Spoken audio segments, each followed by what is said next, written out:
Let's have a bit of fun till I downfall. My love, if you feel like I do right now, don't say you're on the run to the other side, my love.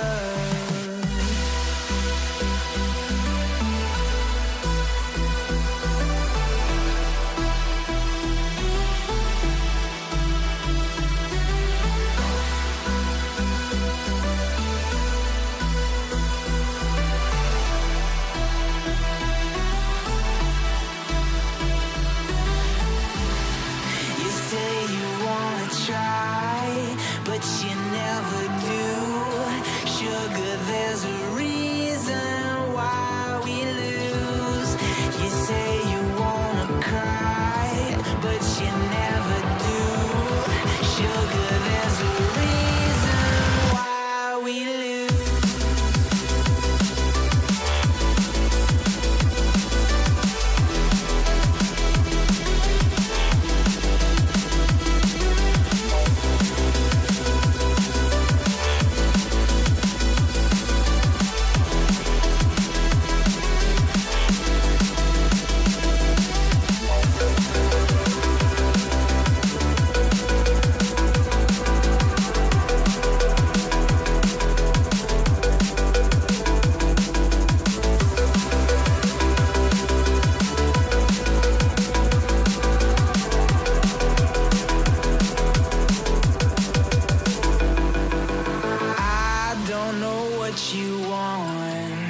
Let's have a bit of fun till I downfall. My love, if you feel like I do right now, don't say you're on the run to the other side, my love. You say you wanna try, but you never do. Sugar, there's a reason why we lose.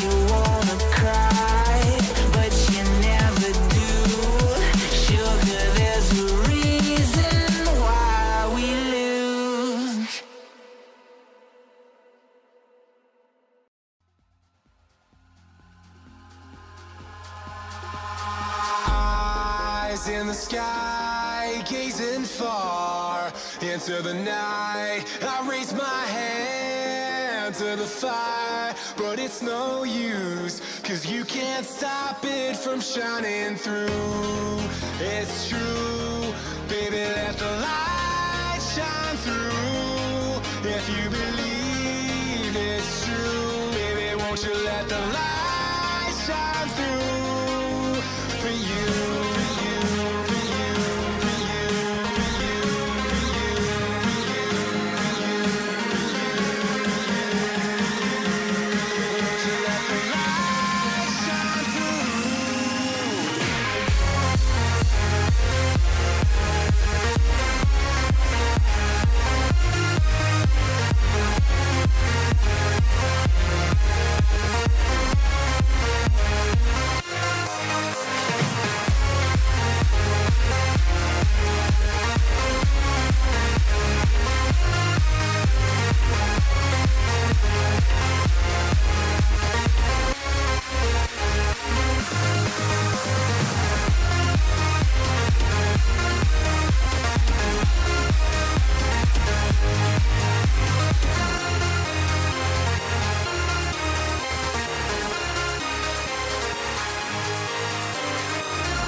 the sky, gazing far into the night. I raise my hand to the fire, but it's no use, 'cause you can't stop it from shining through. It's true, baby, let the light shine through. If you believe it's true, baby, won't you let the light shine through for you, for you, for you, for you, for you, for you, for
Walking alone, the streets are empty.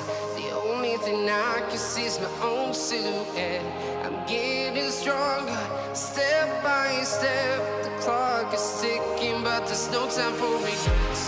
I've been flying from town to town, from London to Taiwan. I've been all around the globe, trying to protect your soul. We are heroes tonight. We will fly above the sky. We are heroes tonight. Yeah. We are heroes tonight.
Simon. I've been all around the globe trying to protect your soul.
There we go.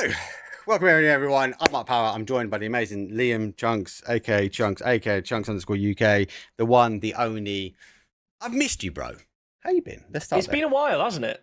It's been a long time. I've not casted PUBG since I can't even remember. I think the last lot of PUBG I did was some OC scrims a few months back. So I'm excited to get back into it. Obviously, the switch to TPP has now taken place, which is something, you know, I got involved last year doing the Players' Cup and everything, but now it's official with full TPP. So it's going to be exciting to see how things have changed, see what's been added, see what I've been missing out on.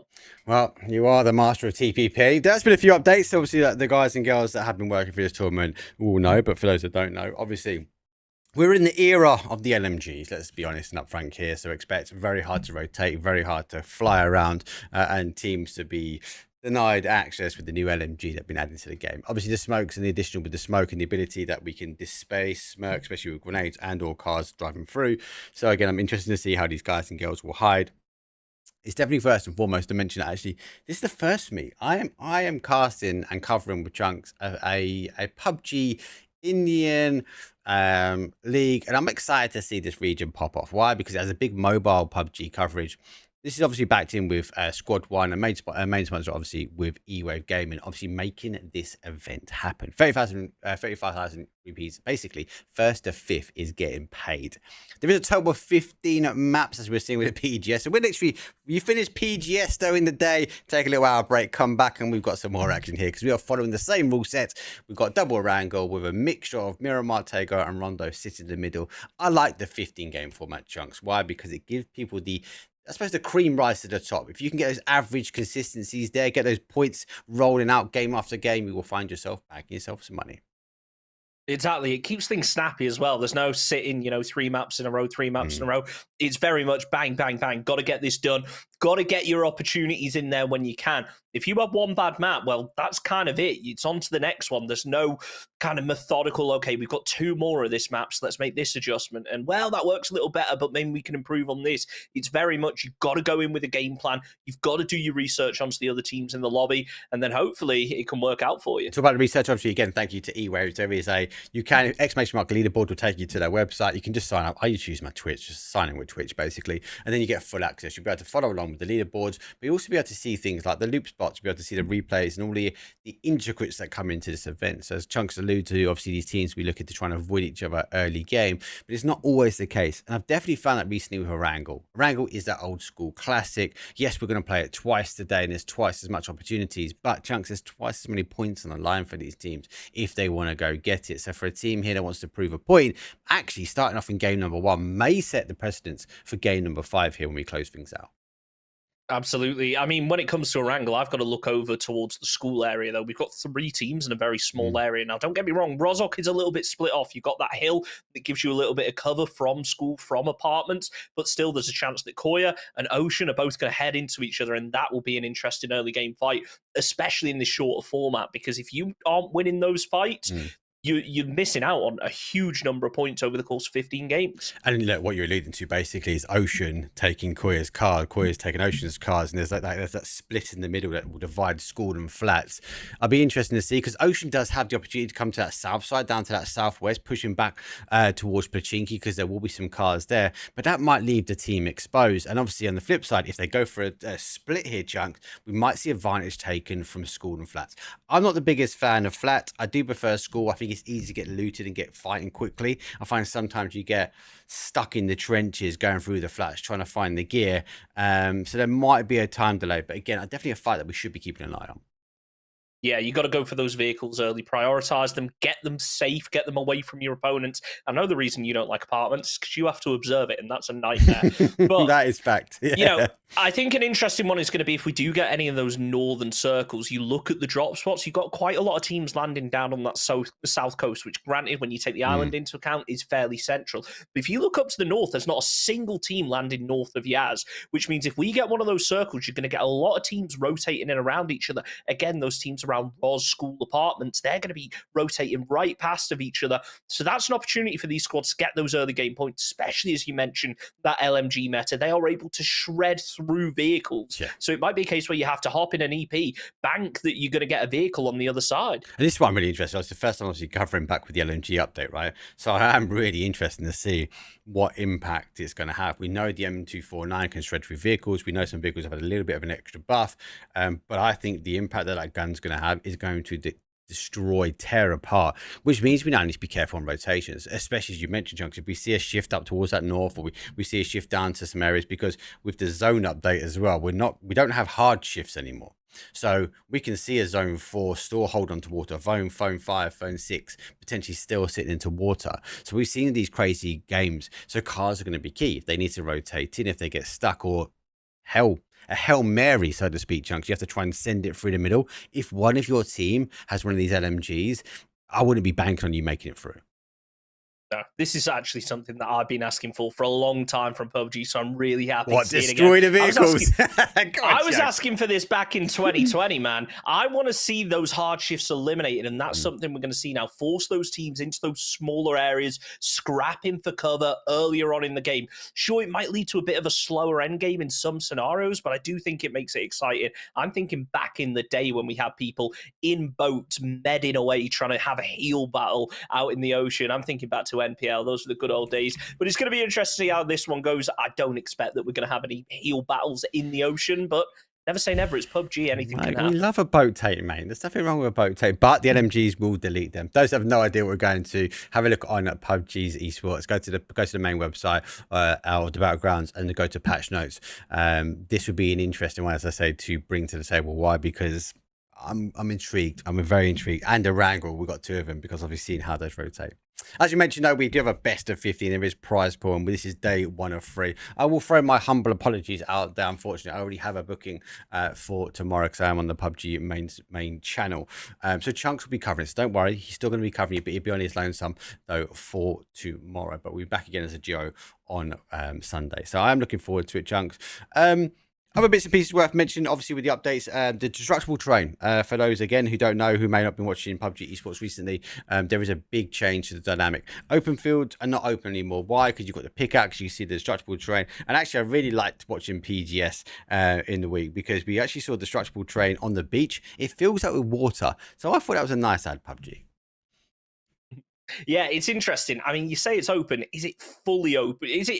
It is still a little bit open, I should say, because you can only get so deep. You're still able to build out that cover, which is a lifesaver, especially if you're over in Gatka Fields or something like that, where usually it's a case of hopping from grass to grass. So it all depends on the verticality around it. When you're looking, kind of South Pachinki, when you've got a load of big hills around you, sure, you can get yourself some cover, but when someone has that elevation, you're still going to be like sitting out in the open. You are going to be sitting out in the open. The round is getting loaded. It's definitely worth mentioning. Also, we have separate sponsors for our MVP. Key Boys, Neo Tokyo, and the Originals all sponsoring, though, the MVP, as we will decide that on Sunday. Long awaited. As I said before, Chunks, I'm interested in this region. Why? Because mobile has been kind of the go-to for quite some time here. But I am really intrigued to see actually what they can bring with PC, because we know there's a huge amount of PC players sitting in this region. Yeah, absolutely. I mean, for them representing over PNC, they didn't have the best performance, but ultimately, you have to be able to build that region. If you compare competitive PUBG now to back when it first started, it is a whole different world, and it's about getting eyes on, getting people interested, and giving you that regional competition, and that's something that we've not been able to see on a big scale out of India just yet. So it's going to be really exciting to see how these teams perform when they've got regular competition against each other. It's making people compete. It's making people practice, and therefore they're going to improve. And maybe, the next PNC, the PNC after that, we see things get better, and maybe India can start really leveling up their teams. Look, and you can't say any best than that. It is about those reps, and getting those reps in is key. As I said, we've got a best of 15, so there's going to be some reps here. These teams have fought their way to this point as well. And obviously the first is there are more seasons coming up. So again, if you haven't already, make sure you get involved in E-Wave Discord. We'll make sure there are links into chat so you'll be able to follow along. Not really further ado, we need to get things rolling here. It is going to be game number 1, and we are going to be kicking things off on a wrangle. So we've got wrangle starting, a wrangle ending, and we have it's going to sound weird, Chunks. We've got a wild card. It's called Miramar. We've got a wild card, which is also Takeo and Rondo, which we're going to be mixing into the middle. 16 teams loaded. We are missing a couple of teams do have a 3, so bear with us on that one. But that's about it, really. I suppose. Let's get it. It's game number 1. Let's go.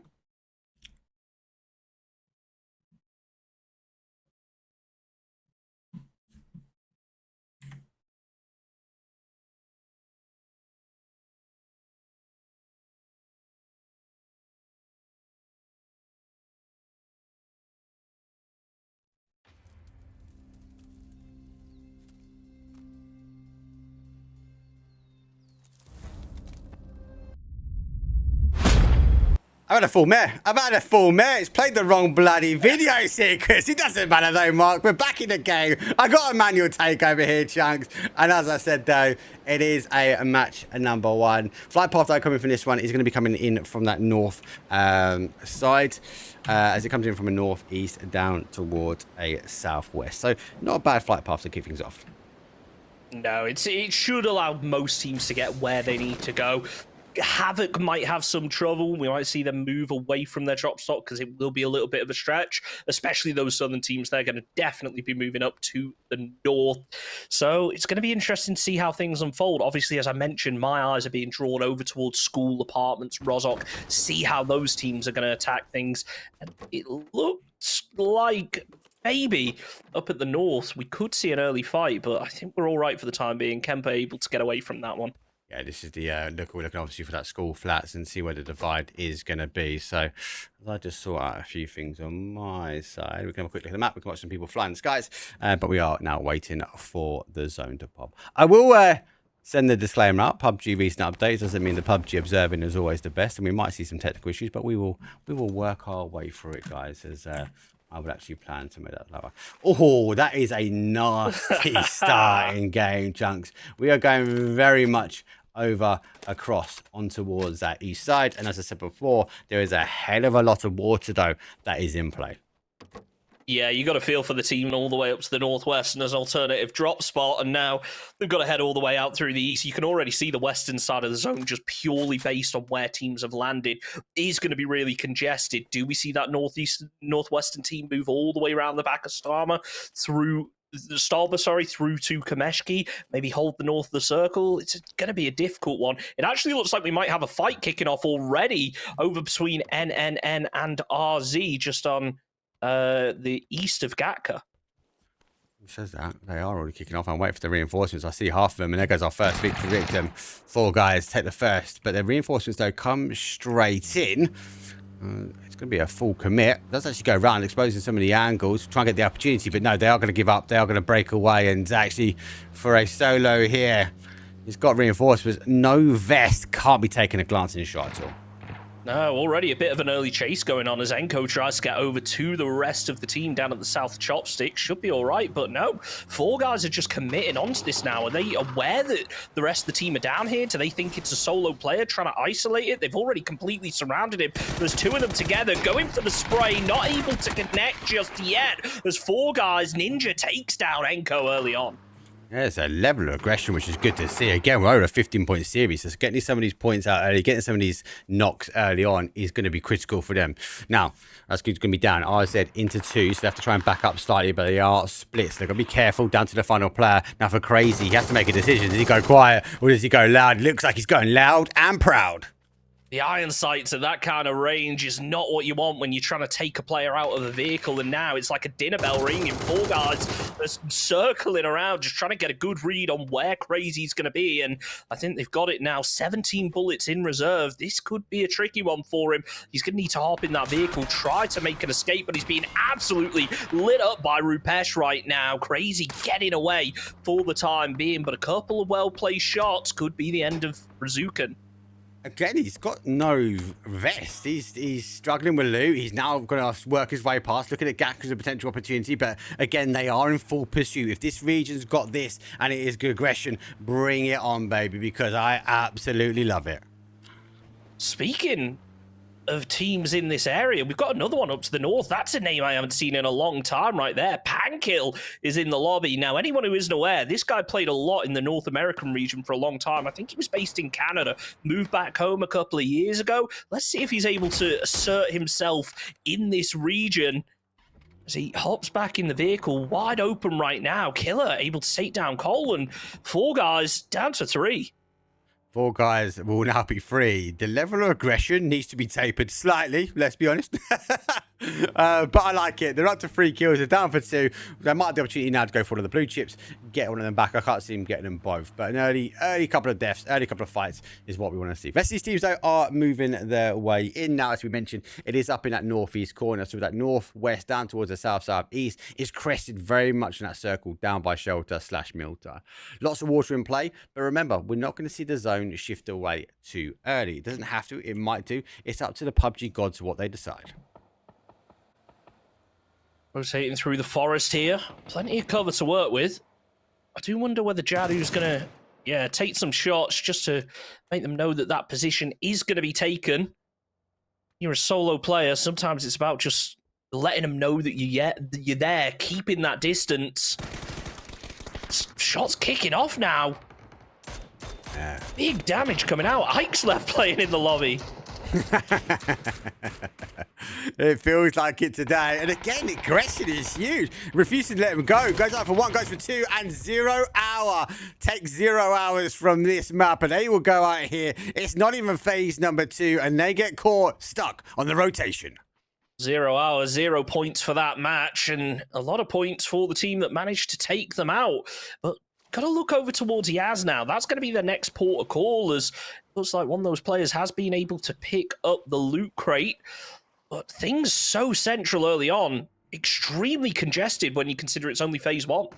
Yeah, I think it just plays into this kind of zone shift. These teams know that it's going to be aggressive, so why not go a little bit more hyper? Why not get the additional points? Because that point average, if you can keep it up, you can keep it early, and that is what it's about for. Here comes the recall. So 4 guys do able to get their bodies back up as I'm going to come back. And obviously, they might work their way back towards Pachinki. It's going to give him an opportunity just to get reset, and they go again. Crazy. Well, he's crazy in love with the blue. He's got a long rotation in front of him, and he's going to be wait a long time before he can make his way back. For the time being, it's just a case of rotating, trying to find that spot. It seems like a lot of these teams really want to go central, though. Which, I mean, it can benefit you, but you kind of sometimes have to think outside the box. Think, what is everyone going to be doing? We need to do the exact opposite. You look down on that southern side, you've got teams rotating in, but in reality, if they had pulled up at prison, they'd be in a really good position, especially if they took that Pride Rock. Plenty of lines of sight.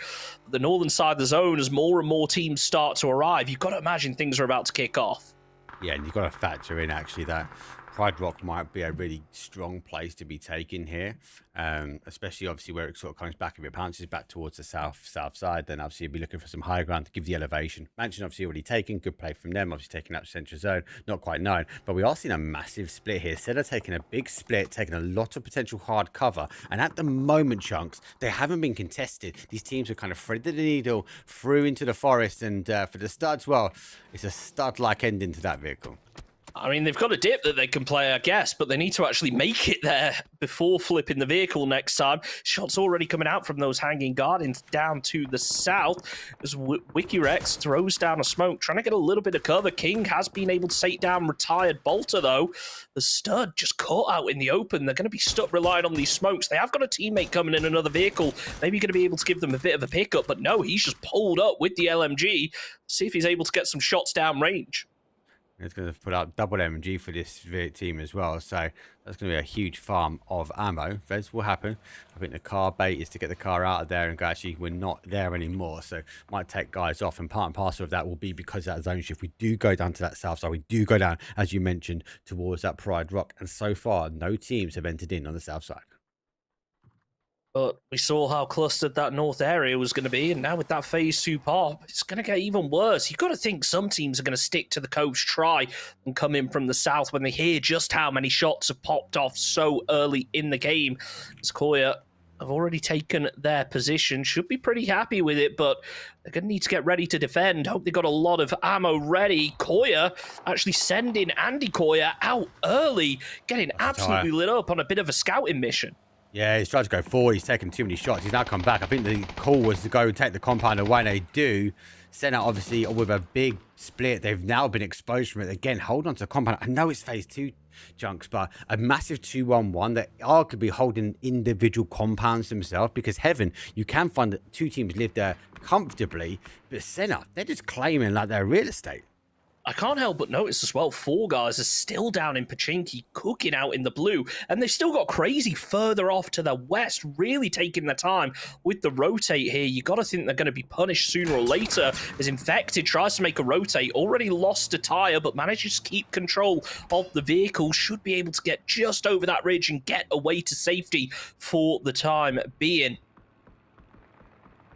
There's a way to get in, and it's What's If Live's going to be able to see this hell of a lot of non-opportunities up in this top side. The rest of his teams are already there as well, so he should be making the call. Actually, guys, south is clear.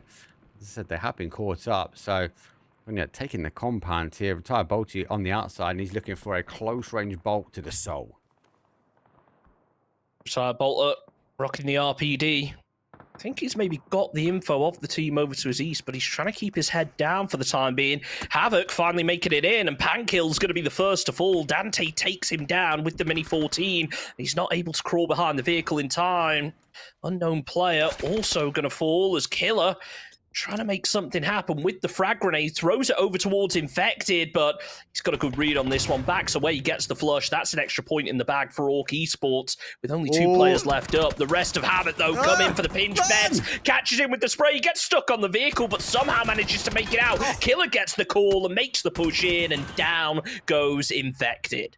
Oh, we well played. He even knew he was going to make the push. He stuck it to him as well. And lucky for him, he did get caught. And obviously, he had huge amounts of damage. Rest of Orc, though, sitting in Lipovka. Zone is about to pop. And we get to find where this one decides. Sorry, I've got to interrupt a second. 4 guys have now identified Crazy out on the west.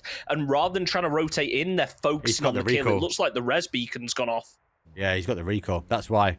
He's made a play for the res beacon, and they've gone instantly back. But I don't think he knows there's a player at the end of the road here. He's got the M249, the old school LMG, but it is the era of LMG. Crazy sacrificed his life, but he sacrificed with the opportunity of a leapfrog for his boys back in Lipovka.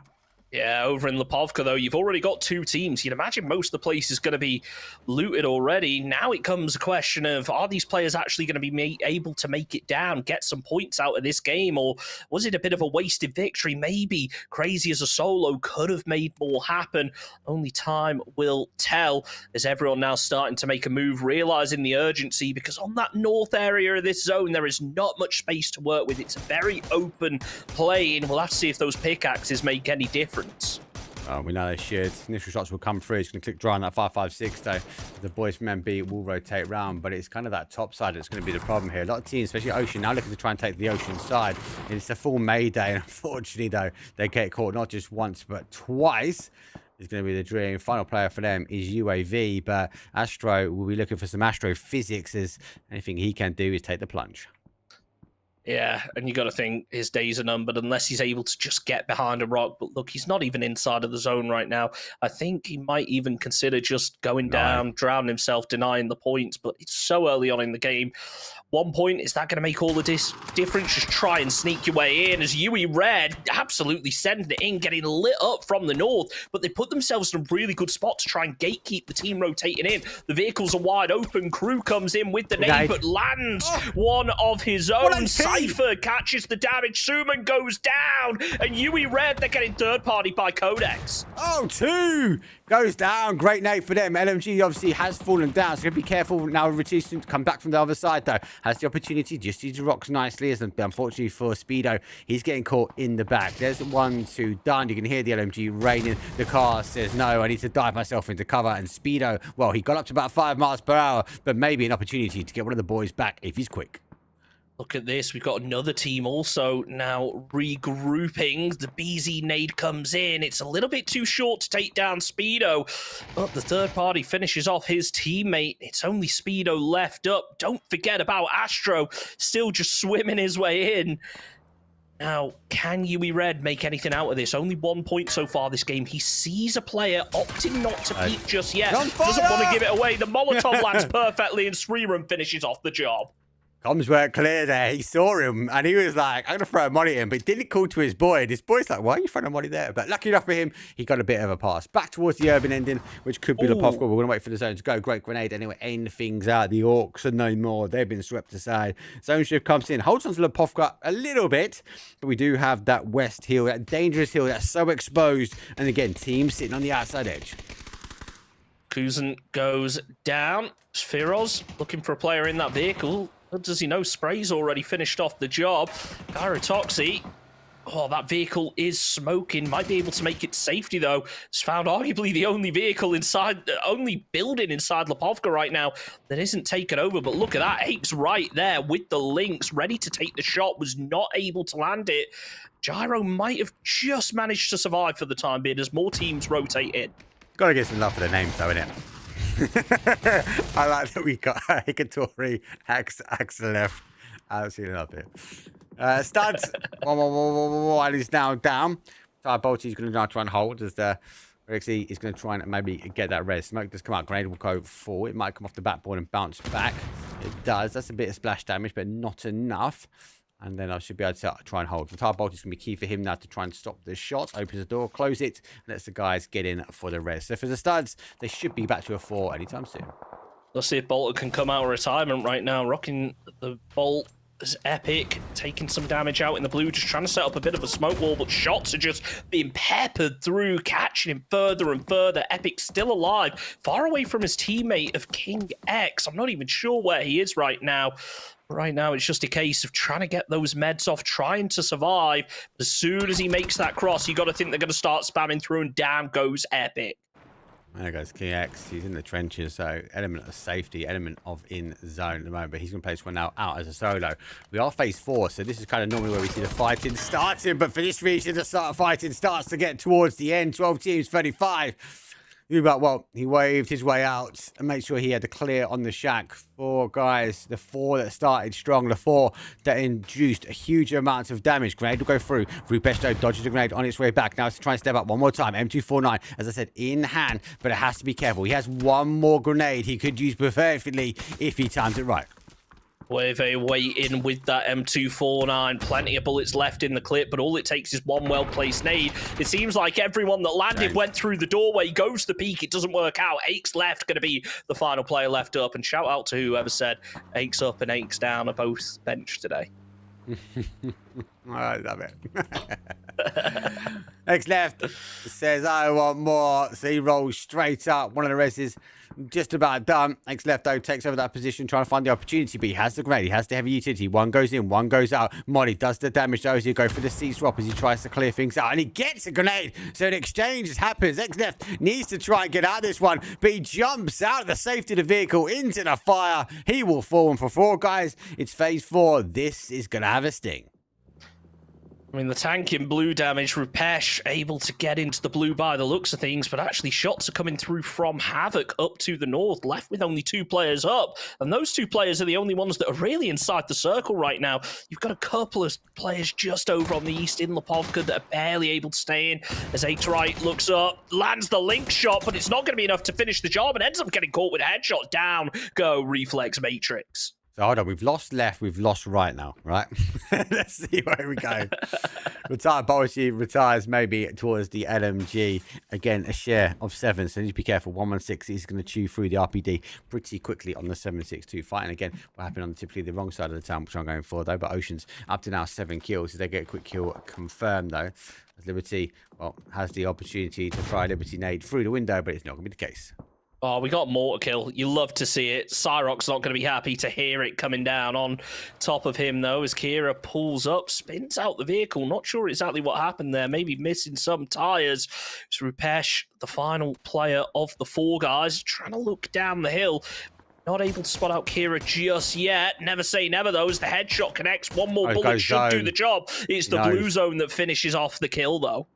It is. Do you go out? Do you exchange it quickly? It's phase 5. It's going to have a sting. So he's already got teams holding him out. Just be cautious on that south side as they do approach in. Havoc, though, are in such a good position. The fight here for the Stars will continue now as they will look to try and charge forward. Wiki Rex got the RPD. Goes to the reload. Studs. 1-1-1-1-1-1. Drops down. Just out the front, and the BZ nade going to be a little bit short, so this building's clear, but they're still not inside of the zone here. They need to try speed up, because the last thing you want is to be caught in one of these fights. That zone pushing in, that time pressure can be so decisive. As nice shot from Div Karen. Yeah, it puts him down the roof. That's from Narnia as well. Downhill, windy in the valleys of Orangle. Has to be careful. Sees one, gets the opportunity as the animation does not help. Goes for the spin on the other. Ace in hand, one of my favourite guns at the moment. Takes the headshot down to 42. Has to go for that reposition as the RPD is going to make the charge. Actually swaps over towards that sawn off here, Chunks. And if he opts to go stack up, he has to stack up with a body, but he has to hold because he has the opportunities now to try and get the rest. This could be big from Div, though. 3 mollies, throws one onto the top floor. Not the right read. He's got a shotgun in his back pocket, so he could hold on to this position for a while. He's just about inside of the zone, so can really bait Studs from pushing into him. Goes for the boost, realizes just how little time he actually has left. Ready with the shotgun. Pre-mollies it, or is he going to? Maybe just waiting a little bit longer. Flashbang plays perfectly. That could be the cue for Studs to push, but the molly's going to slow him down. Yeah, if I was wondering he wasn't going to throw that money then. Let's go back towards the zone shift. Zone shift comes back out their way, so we do leave the town. We are heading back in towards that northwest corner. Shotgun exchange as well. 4 guys eventually do fall down, but 8th place. They find themselves an extra placement point. Again, impressed for them game number 1 here, Chunks, because it has been a huge level of aggression. It really has, and gotta think, some teams it's benefited more than others. Really nicely placed flash, and the shotgun finishes off the job onto Wiki, throws down the Molotov, trying to get the flush or maybe get a second knock. He does have the opportunity to jump out the window, but once he does, that team are going to realize very quickly, but ultimately, he's got his team an extra point on the board, which counts for a lot when you're down to that solo player, and the zone has shifted in his direction. So he just buys himself a bit more time. What a perfectly placed flashbang, yet again, perfectly timed. And he gets the third as well. Nicely done from Div Karan. The Rats. They held on. The Rat Hunters. What a play. The flashes 2 out of 2 to perfection. He's in a top 6 scenario now. Additional placement points are happening as he gets 2 for the price of 1. Obviously sitting in the middle now for quite some time. They have been down some numbers, but have been controlling the zones. Have the opportunity now to dig their own trenches that they can lie and wait. The rest of these teams, though, after leaving the urban area, they've got to get moving pretty quickly. And they'll be struggling here. So they do take a huge amount of damage in the blue. Hikatori's not Hakatori. Maybe he can get the driving speed back on. And Veds, well, he finds a position, though. And Hikatori finds safety for now. Veds throws out the nade. Is it going to be able to connect? Can Hikatori get the heal in time? Yes, he can. And the UAS perfectly blocks that nade. The second one might not be so lucky, though, as the blue tanks the damage. Hikatori goes down prone. Just trying to get an angle onto Veds, but the tree providing too much cover. Tries to deny the points to the blue, but Veds able to pick it up and makes it into the top 4 for Havoc with only 2 players left. Only 2 players left alive. FF, our frag fusion, well, not many of his kills have come to them too. And we know one of them came from a mortar, the other one from a bolty, so might not be as fragged as we'd like to see, but at the moment they are in control. It's a 4 versus 3 versus 2 versus 1, a nice 4-3-2-1 at the end, as we do enter into our top 4 for game number 1. Worry about the Rat Hunters, as the LMG shotgun. I wonder how many more flashes he's got and how many more teams he can expose. And that push just fell apart for me. It was 1 at a time, and for them, it wasn't going to be the case. Koya, 10 points so far this match. Plenty of kills. Now it's a case of whether they can clean up and get themselves the win to go with it. Havoc down to just a solo. After taking this position early, with only 2 players, it does leave you vulnerable. There's a lot of area to cover on this hillside and a lot of places to get shot from. It's 2 solos, a trio, a 4-man, all still remaining. And now it's a bit of a slow burn, just waiting for Koya. Or should I say Koya waiting for teams to make their way in. And there it is, that destructible terrain, making such a difference here for Havoc. Killer will probably be out of it if it wasn't for this hole. The thing is, as well, you're right. And look on the other side, right? Kura not having the pickaxes, they're not digging down. They're playing the edge of the zone. Now, they've got the zone, so as long as they can hold that sort of, I suppose, that east side, but they've got a lot to hold here. The FF need to try and get in. Need to get in here. The Rat Hunters need to maybe take 1 step, a leap of faith, maybe, to be back in towards the zone. But it is a full control. I think he gets an idea. The grenade goes towards that down Dorito. And maybe the sound cue now of that boost will be enough as he looks to follow with more utility. Just getting those boosts ready for the heal. Doesn't want to waste everything just yet. The nade landed close, but you got to wonder, do Koya know that this is the position? Do they know he's roughly in that area? Was that just a lucky bit of damage they were able to connect with? And when you got 4 players up, you think if they'd identified a solo, they would have made the push. And there it is, Firos lands the headshot. Down go Rat Hunters. Koya taking out the Rat. And now, with 3 teams left. I'm impressed with Rat Hunters, mate. They might be my MVP. Let's see how he gets on. Like the headshot. Back to answer your question, though, Chunks. I don't think he does know. I think he's cautious of those Doritos. He knows there's a burning card there. So he threw the grenade in between the Doritos. That obviously has done a bit of splash damage, right? But nothing enough for Killy. He hasn't moved. Now, he did make the sound cue of popping energy drink, so we'd expect him to not give up too much of this train. And to be fair, can actually have a look. Yeah, you can see them. They have marked it, but you can see that number 4 map on the bottom side is slightly bigger, like slightly further away. So I don't know exactly where he is at the moment. So this could work out perfectly right here as you see FF sending a player over in this direction. Firos is fully distracted, so maybe the shots from Dante when they finally rain out is going to be enough to distract Koya and take them off of the trail here. It could work out well for Havoc, but not to be, as Killer does get spotted out, and now down to the final 2 teams. It's a 2v4. Dante laying prone. He's got a whole lot more info than the opposing team, though. He does, but look at the zone control the guys have got. They've literally lined up now on the dot. They're okay. They're the FF. Well, they're going to need to be something special. Need to try and get one, but with a headshot like that, it is going towards the wire. It's a 4 versus 1. The drive come by. Don't know exactly where he is. They jump out. They do know now. Shots will come through. Gets the opportunity to try and get one. Flash has to try and get the pause and break though, but if he spins up too much, he's going to go down. And Koya with a victory. 14 kills, Chunks. A 24-point game. Open things up. So impressive to see from them. And the interesting thing I think about Koya is they didn't get super aggressive early on. They really built up that momentum throughout the game, unlike a team like Four Guys where, yeah, they were able to get super aggressive early on, but it didn't work out in the long run. So a really interesting one to watch. Am I right in thinking that's the first Orangle and we got to wait till the end of the games now for a second? we do. 14 kills, obviously 24-point. What a way to start things off. Rat Hunters, geez, 8 kills. 3 came from the compound, 2 from Perfect Flashes, but we see Four Guys with 6. Ocean Gaming got an 8 as well. Squad Matrix got a 4. So there's a few of these teams really hoovering up a huge amount of points. Anyway, let's have a quick break. When we come back, though, I need to get things reset, fix a few bits and pieces, but it'll be game number 2. Don't go anywhere. See you guys in a few.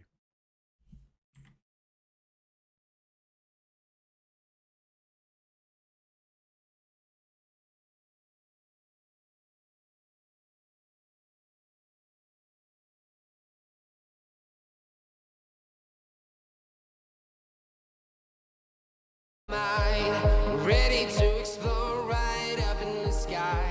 I need you to listen, I need you to hear, and don't show any fear. I've been flying from town to town, from London to Taiwan. I've been all around the globe trying to protect your soul. We are heroes tonight.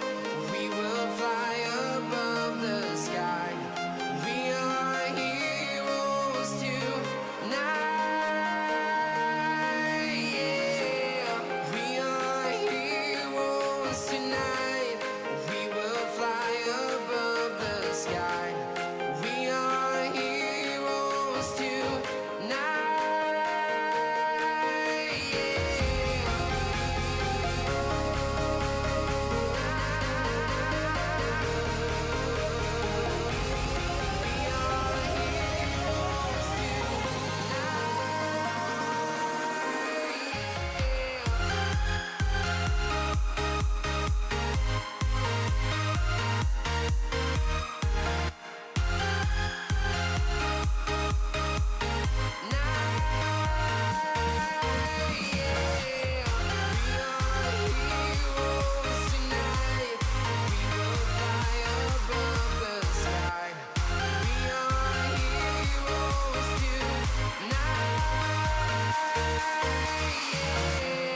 I've been flying from town to town, from London to Taiwan. I've been all around the globe trying to protect your soul.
I did a thing.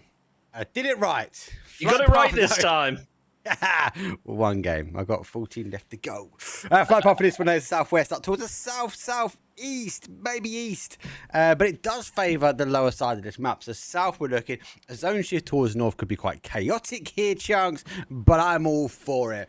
Konya, our team which take out game number 1 with a whopping style. And don't forget, guys, I try and bring the leaderboard though on the breaks. Won't do too much on the obviously the live stream, but you can follow along. Exclamation mark leaderboard. Get yourself involved. Get yourself on the E-Wave website. So a very southern flight path to kick things off here on Miramar. See how that plans out. Just a reminder, you can also check the drop spots over on E-Wave, so make sure to check that one out and see how much of a headache this is causing for so many of these. Yeah, especially this flight path is not going to be great. Those teams obviously jumping out early, trying to extend towards Monty. Quite normal for them. Triple be interesting. Interesting to have it, obviously getting that for completely free. And obviously that south hold will be really good for them. Lost Jones obviously holding 1 as well. The shots going backwards and forwards. We wait for this zone to expose. This one pops. Still never done an island game, and it's still not going to happen for me. So one day, tomorrow. Hey, we'll see. Yeah, early shots coming out over on that western side. You can see a couple teams landing around each other. I really thought that the main fights were going to come out down at Lost Leonas, but now we got 3 right now. The Sandwich Slayer hops out the vehicle. I'm not sure whether he's aware that Ripjaw's in here, and this could end very badly for him. He shot him. He shot at him, and his sandwich still pulled up, mate. This guy has got to be some beefy sandwich, like, to put up for this one. But let's see what he can do. He does get a lid and a helmet and a vest now, M249 with a shotgun. So arguably they've not applied pressure quick enough. And for Jaws, well, the sandwich was too much of a bite for him. So now trying to get away. Rip. It's just getting lit up on the vehicle. Eggs left out of ammo as the rest of the squad leaning out the side, trying to make something happen, but it's not to be now. The rest of Ripjaw has regrouped with the rest of his team. You got to wonder about this team now, though. Where do they actually go? They committed so much to this fight early on. Have they been able to split up and scout and see that places are actually free? Only time will tell. I gotta say, SQ down on the south, splitting up, taking that southern island, it's actually worked out really well for them here. Yeah, they're gonna be happy with this one. I feel like this is gonna be the next fight that's gonna happen, though. Yeah, they've conquered a lot of terrain. Obviously, the north is gonna be open and for free grabs. As TRX will now put up, they should be able to find a bit of freedom. There's so much. Picardo, Power Grid, completely free. Teams obviously will get an opportunity. You'll be obviously going for that rotation round. Not bad play from them. FF obviously going to have to play in towards that area as well, but a lot of people might dodge Picardo with an expectation, chunks that people should be there. Gotta think so. You know what? I don't think that this squad that we're currently observing is going to realise there's a team directly ahead of them. As the vehicles send it in, Ake's right, looking over towards Ake's left. I think he spotted him. I love that. They're probably about to meet in the middle here. Yeah, we get Accenter. The car's going. He's definitely had him now. They are going to slowly just pull away from that one, as I suppose he's going to get the opportunity now to also leave. Just keeping their distance. I think a lot of these teams probably scarred by last game with the amount of early game action that we saw, playing a little bit more secure, a little bit more passive, and I feel like Miramar definitely leans towards that play style, especially we always talk about the choke points with this RPD meta now and how quickly it's able to shred through vehicles. I think that just trying to keep those vehicles safe, keep your distance in the early game can really benefit you in the long run. Yeah, that's what we're waiting for. Miramar, yeah, you're right. Has been always a slower pace. I lean towards it as maybe one of the stronger esports maps because it has so much to offer, from high ground, low ground, urban endings, open style. We then add in this destructible terrain. I spoke a lot about it on broadcast about, I feel like the destructible terrain for me has become this kind of final piece to a puzzle where we've got the Panzers and the BRDMs and the mortars, etc., right? And people have opinions on that, and obviously some for, some against, and that's totally fine. But I'm all for. Yeah, me too. Because I love the chaos. Yeah, that's exactly right. But when you look at all of those, even if you're against it, the destructible terrain makes it more relevant. I think the next step, the next phase of this, and maybe the final phase of this, is destructible buildings. Like, if you can mortar a building and it can take damage, if you can panzer a building, it can take damage. And we've seen it. We've seen it on our Sandhawk, where they obviously PUBG developers have worked in it. It's a huge uplift, but so was the uplift for destructible terrain. I started to panic when you said that. I thought you were talking about Karakan and we were just going to see bombing zones take down entire buildings. Look, I'm all for taking a wall off, taking a door off. I think it does add that extra element to the game. But yeah, I ain't all about, you know, a building collapsing while someone's in it. That's not for me. That's a bit too much chaos, even for my standards. That's because it's normally us, mate. That's why I'm trying to hold an angle. We can never make it to a compound. We can't make it out the drop. Very, very true. And these guys are going to take the opportunity now to have a little drive round. And then the big 2-2 split, they're going to be a little bit greedy here. He's not double on fives, lucky enough, because he's only got 30 in the chamber and 90 in the back pocket. He needs to be careful, needs to be cautious. A lot of cars rotating round past him. You'd expect them to potentially have a little look at this compound. It's now the second, it's the third time they've gone by, and yet he hasn't taken the bait just yet. You got to remember Havoc as well. Sure, they were able to keep a player up till the late game, but they did take a lot of damage early. And while they got the placement points, I don't think they got a huge number of kills in the last match. So probably wise of them to be a little bit more cautious about how they approach this. But I think with how split up this team is, it could cause a lot of problems, especially when you got Firoz, who's not giving his position away. Shots will come out from Firoz teammates now as Koya looking out. Killer was spotted, but opting not to take the shots. Unknown player, the first to fall from Havoc. Ripjaw tries to return the fire, and it's not going to happen. Ved's able to get the trade. Firoz pops out, gets Killer down, and Havoc now starting to face a bit of trouble, considering they were thinking they were safe a couple of seconds ago. And for the flush, they do pull up. So Havoc, though, have been swarming this compound. There's a 1-2, but they should be able to get the res. We'll be able to get the information that is what is going on right now. So here comes a charge, maybe a post of a grenade as they look to try and queue. There goes the flush. Grenade comes through, looking for a knock. Doesn't quite get the re-knock or the knock, though, but it is stacking up a 2 versus 1. Firoz with the molly, just trying to prevent a push, but it's infected from long range that's causing a problem for them now. Killer has the nade at the ready. Not sure whether he heard that player coming. Oh, he certainly did, because that was a lot of damage. Peeks out, finishes off the job. Kidlam goes down. Now Spray trying to close up the distance, does so, and gets the headshot as a reward. Only Ved's left up from Havoc here. Let's see if he's able to pull this off and make it to the late game like Killer was able to previously. RPD, and that's going to have an impact. He needs to back off that wall slightly so he doesn't get PUBG'd and shoot towards the skies. Third party now looking to try and come this way. It's phase number 1, still a large amount of kills already there. TRX, though, going to crest on the outside edge. But for now, Reds does get the opportunity. Grenade, well, it has been pulled.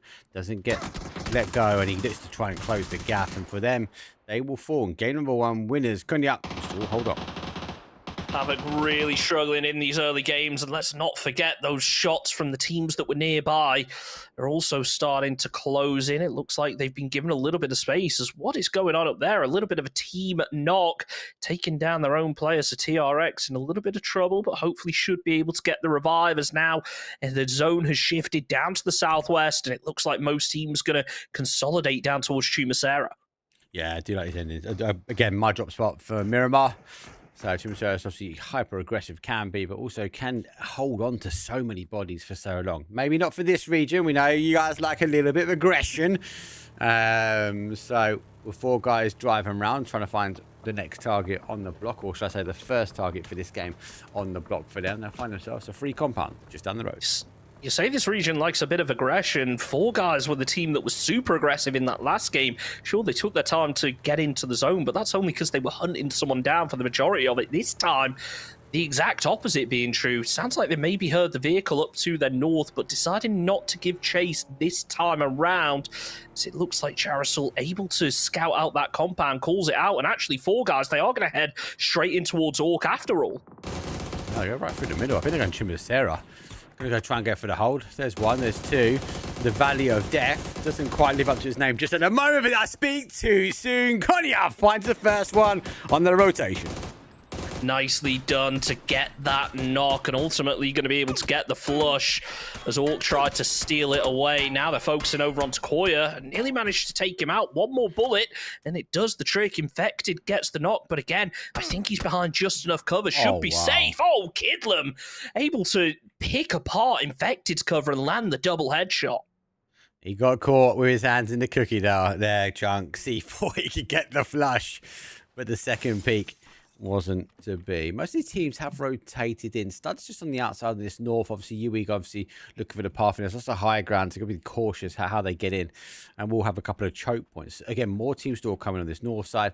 No one really rotating around into the south to southwest. Sandwich being the first one to try and take a bite out of this zone, but he isn't going that far. Again, caution is the word. I think caution, it's a lesson you got to learn sometimes, and maybe for some of these teams that didn't get aggressive in that last game, now getting aggressive early on, potentially getting punished. Doesn't look like Orc are going to be able to get affected back up, and the rest of the squad could end up getting pinched here, depending on how Stud decide to rotate, but it looks like they're going to try and take that Brickyard Hill, get themselves some vantage, then make a move based on what they're able to scout out. Yeah, it's a good play from them. It'd be a bad stopping ground. We're not far away from seeing the next zone. See where obviously it crests down. Another southwest shift could be pretty horrific for this team. Oh, and actually plays up towards the northwest. Arguably for a lot of these teams as well. Store not a great shift. Surprised no teams are on that hill south of Chumacera right now. It's a really 100%. powerful position. I think a couple of teams are probably going to rotate in there. And not even just towards the compound, the hillside down further to the south of the zone is really, really powerful. Sure, you can be a bit exposed, but now that they're going to have that blue zone covering them from behind, it means that they can focus their fire in one direction. And provided that the circle shifts down south again, they're going to be in a really good position going forward. But shots are starting to kick off over and towards the rotating teams. Yeah, FF going to try and take those shots, though. The Sandstorm will provide the cover that is needed, and the confirmation should be done. Astro, you're going to fall down. I'm still intrigued that so many teams haven't taken that southwest corner. We're seeing an entry now coming in towards Chumacera. T-Rox being the first one, but it's a breach for the compound now on the south side. MB going to stack things up here. XLF, though, sees the opportunity, takes for the step out, gets the shots, doesn't even take an inch of damage. Nicely done there from Mathrabad. Closes the doors. The rest of his team now taking a bit of an engagement. Mark got a bit too excited with that transition earlier because he's forgot to change the match number. So just a reminder, this is match number 2 as Aikslif catches the spray onto Captain Future, takes him down. Can he make it a third? You caught me. You caught me. I can't see my return feed, so I knew that's your one job, and you waited. You waited till phase 3 to tell me, Chunks. Absolutely terrible, brother. I just didn't want to break your heart. You were so excited that you got the transition right this game. Squad 1 down to 1. One thing at a time, Chunks. It's all right. We're going back to Wrangle next if your transition says anything. Toxie trying to make a final stand for the rest of his team. The nade not able to connect over towards Aches left. And, well, he's only got so much space for utility. He's going to run out sooner or later. Oh, and, yeah, they got a BRDM. This is about to get interesting. Yeah, they're able to just completely scout this compound out, hold, lock out, wait for teams to come around. TRX on the top side. Yeah, I'm interested as well. They've got, remember, the LMG will take a massive amounts of damage, right? So, yeah, you've got to be careful where you try and path it, but especially in recent, especially on the main circuit, the S tier, the RDMs have become behind the ridgeline in safety, scouting information, a mobile fortress, mobile cover. But LMG, that's a counterplay now for that. And Sandwich, well, if the RPD was in the other hands for Toxie, he might be having something to say. Look at this, though. Aches left pushing out, using the BRDM as a bit of a scouting tool right now, knowing that the backside of that building is going to be free. Molotov in hand. Hopefully they're able to hear it, so they're not going to make the push just yet. But all it takes is one well-placed nade. The flash is going to be a little bit short. Aches left with the shotgun. Manages to connect, but just not enough. And a beautifully timed nade to take down Squad 1 in 15th. Well played. Out of the IDM, knew exactly where it's going. We knew where that grenade was going. We didn't know where the zone was going. Back to Brickyard. The Studs get a complete pass when it comes down to late into zone. First into phase number 4. So, look at this from Druve, though. Taking the long shots. He needs to get the rest of his team up there quick, but it's not going to happen. Caught with the shots. And Sandwich Slayer able to get the knock now. Only Div left up for Rat Hunters. I wonder what he eats in his sandwiches. Just anyone knows him out there, please let me know. Surely chicken, right? Might be chicken dinner. That's what I'm thinking. That's what I'm alluding to. But it could be something spicy. It could be a nice one. It could be like a multi-kill version of it.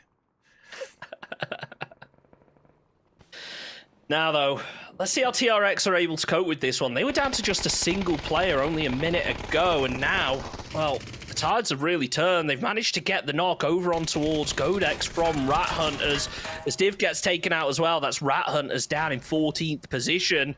Now TRX do need to make themselves a bit of a rotate, but they aren't in a terrible position when you look at where other teams are based. They could wrap around that south side and not face too much trouble, unlike Epic, who's in big trouble, but... It doesn't matter. He peeks out, gets the knock, down goes Spray, and now he's worried about behind. 180 spin into a knock. Jeez, someone called Tony, mate, because we've got a Hawk on the battleground. He eventually goes down, reposition what happened, and they should be able to get the res for game number 1 winners, though. They're up to 7 kills, but they are down to 1 solo Ranger. And he will go to full sky high as he launched that car into the oblivion. Has to go for that rotation run. Okay, will fall down. That's 13th place for them. 12 teams now remain. He does get to put up now. He has the AUG in hand. Grenade in the back pocket. Ready to go. We'll send flight to that one. He only has a molly to follow up things. That bounce is not too bad. Should get the re-knock. Does get the re-knock down. Nothing goes to the claim. Down goes 0 hour as Andy manages to get yet another knock and lands the nade just before it. He is putting in work right now. 5 kills of his own. That makes it 8 for the team this game. Sure, they're down to a solo, and you've got to wonder in a position like this how much further he's going to be able to make it, but putting in some serious numbers. A lot of the time, players, when they're solo, they prefer to snake, prefer to keep their heads down, but that's not the case here with Andy. It's not the case, mate. When you got Andy in your side, mate, you run the other way. Ocean, they're going to try and set up an Ocean in the desert. Let's see what they can try and deliver for them. UE obviously coming on that top side. They're pretty safe. They'll try and hold this ridge really well. It is phase number 4. We're looking for phase 5 shortly. But what concerns me the most, Chunks, here is the amount of teams that are sitting on the outside edge. They are all sitting out on the east here. We've got a couple sitting on the north side. The rest, though, sit pretty much though next to each other at an arm's length, and the zone shifts one more time back towards the studs. This is really good for Studs right here. They've got the high ground. They've got a nice ridge to work with. I do wonder how far over the edge of the ridge they're going to be forced into with this zone. It may end up leading to them getting exposed, but Squad Matrix goes down as what is live there with the M16, trying to land some long-range shots over towards UE Red. Not able to connect with any just yet, as it looks like they're going to be able to bring Speedo back into it. My real interest, though, is these squads over. Ishuma Sarah trying to make their rotate out. Crazy Dude with the M249 takes down Shivam, and that's Jungly Senna out in 10th. That RPD, you can hear it. It just rattled the car. It's going to be down to Studs, as you say. They've got the position. They've got a little bit of high ground still remains, but they've got all the information. Teams rotating in. And as I say, no one's really now pushing in towards that south. So you only have had one now play in. Middle of the zone is all free. And everyone else who has to leave Chimbasera, they are going to all sort of meet at a single point of entry now in the southeast corner. This is interesting from Studs. I don't think they're sending this player all the way down the hill. She's kind of halfway to cover them when the time comes to make a rotate, but it looks like he's actually moving back after all. Cypher takes down Krang. There's now... Srang, sorry, as he will be flushed out. Looks like UE Red getting ready to make the send down towards the compound, but if they delay one by one, they're just going to get taken out, which we've seen now, down to just 2 players left up, as iCrew just waiting, maybe expecting another squad to crash first, but honestly, you just got to commit to it. They played it too slow, they've been picked apart because of it, and now OG getting caught out with a frag. One thing that RPD doesn't have, and that's the ability to shoot 2 different rotations at the same time. So I think you're right. They've made a mishap here, and he will go down. He's going to fall 9th place, just outside the placement points as we now enter in. 8 teams remain, 24 players, and the standoff is real. It's the calm before the storm, because, yeah, the BRDM is next to move in, but it's got the ability to do it in style.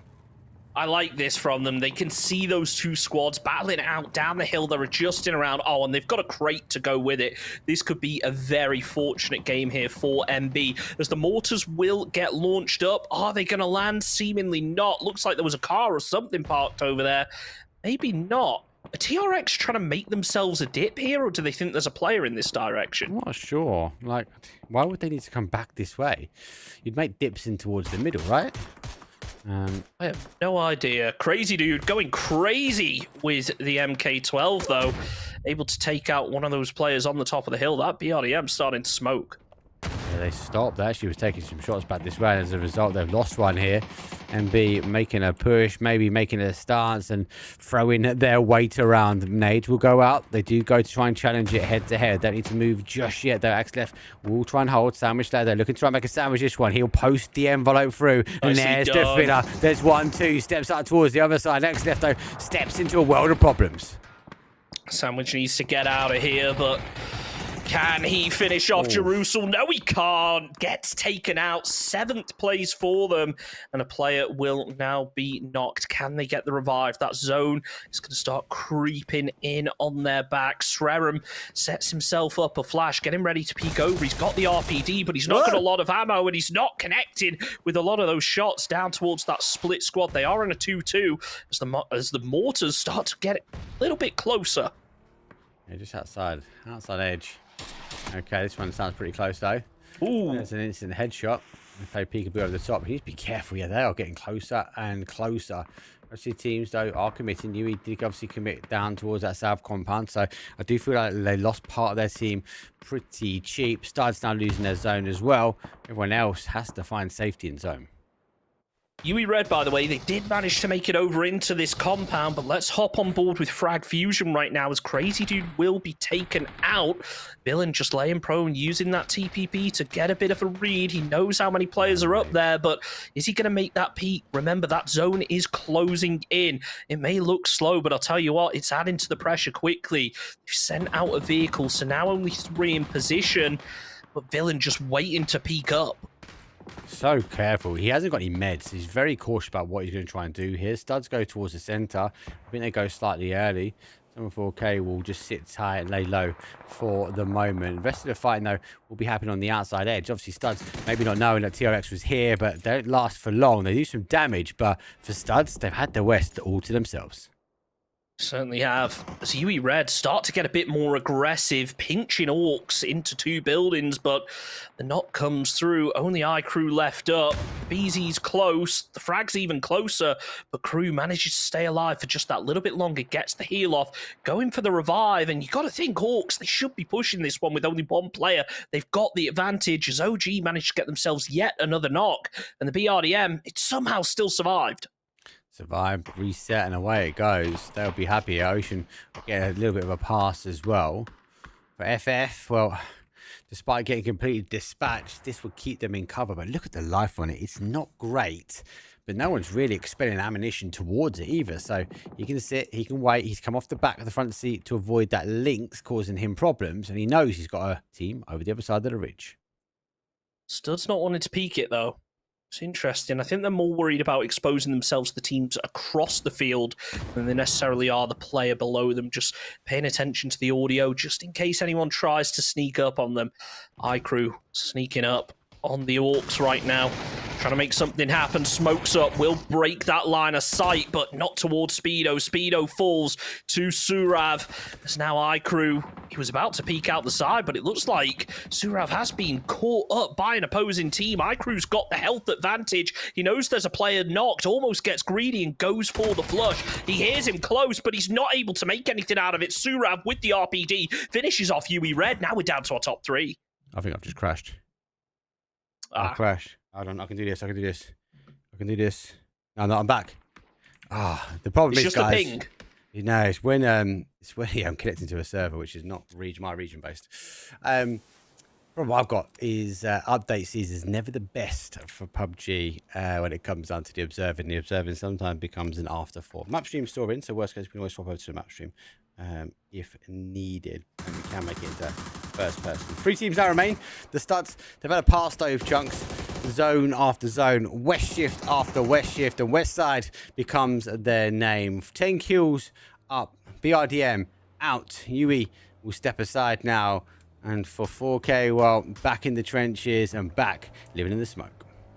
I like this from Suman. Use the smoke, use the vehicle, use the dip. Try and make something happen. It looks like he wanted to peek over there and needs to be careful, though. It's very easy to spray through one of those smokes. If you can see the head of your opponent, Cypher will fall to 1-1. As now Studs start to take complete control of this zone. They're the only 4-man left up, so they just need to isolate the fights. Ocean Gaming, Sriram gets taken down extremely low, but will be able to make it over to the tractor for that little bit of cover. Studs just can't get distracted. They need to focus their fire. Make sure the comms are good. Identify who's covering what. That third person being used right now by what is live. Sriram just trying to find the peak. I don't think that's going to hit. He's trying to get rid of the cover, but the long arm throw is not going to be that long. Grenade will come back. That one bounces better, causing damage. Not the case. The blue zone will get him shifting. Problem is, Chunks, he hasn't got any smoke, so he can't give himself a bit of a breakaway, a bit of a gap, stop place. He makes the charge, taps outside on the outside of the smoke, though. Shots will come through, but safety, though, as he does fall down. It's a 4 versus 2. Make that a 4 versus 1. Ooh. Just to try and nice get a headshot, though, from Sriram right there. It's not going to be enough as Studs win the game pretty decisively with 15 kills. Really aggressive early on. Able to take a really strong position as soon as that Chumacera circle popped. They were the only team down in the southwest, pretty much uncontested, and made the most out of it. Yeah, they did. They made it. Another massive. We had 24 game number 1, 25 game number 2. So back to back, a team is hoovering up, or a singular team is hoovering up a big portion of the lobby. Cognac did get another 9 kills, but they fell short on the placement points in this game. So again, we're winners though, only with 9. But again, a still good point average. Love to see Ocean back up, 8 kills for them. So again, another good consistent game. Let's have a quick break there. When we come back though, it's the other wildcard maps. We're going to Tego, we're going to Rondo. I'm going to make sure I update everything, and maybe this time I'll get it right. Don't go too far, guys and girls. See you in a few.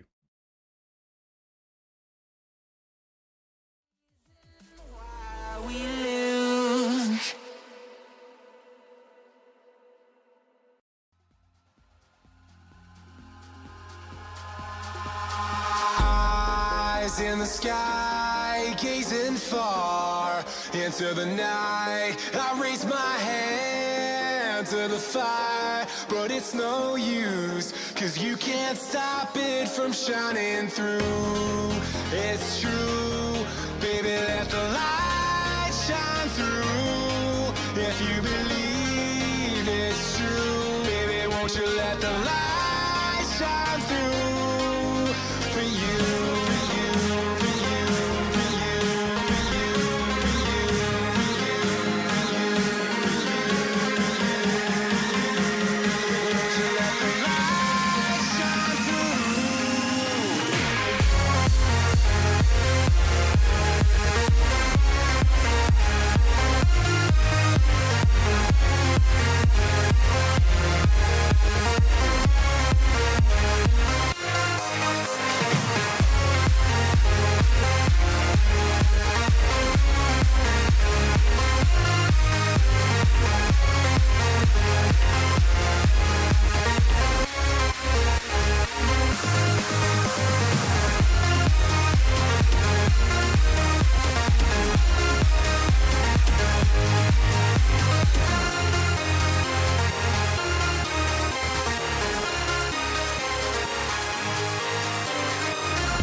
In the sky, gazing far into the night, I raise my hand to the fire, but it's no use, 'cause you can't stop it from shining through.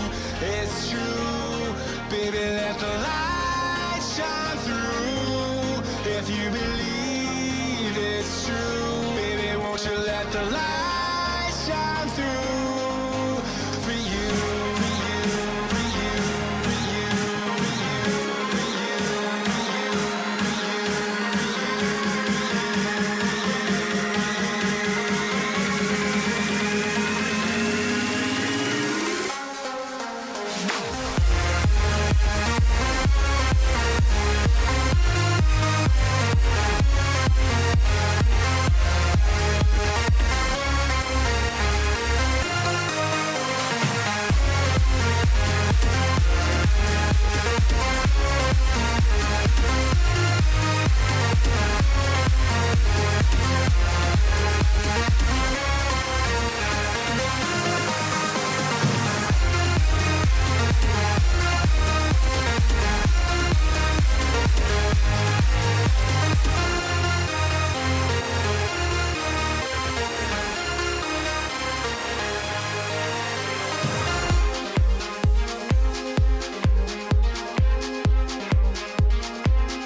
I'm walking alone, the streets are empty.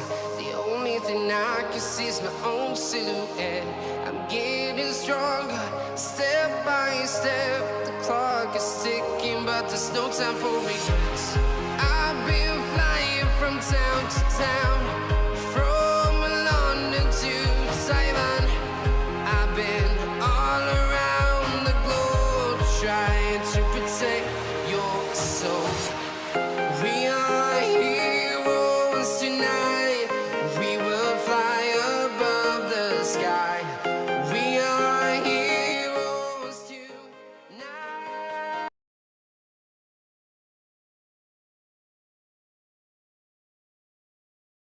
We will fly above the sky. We are heroes tonight.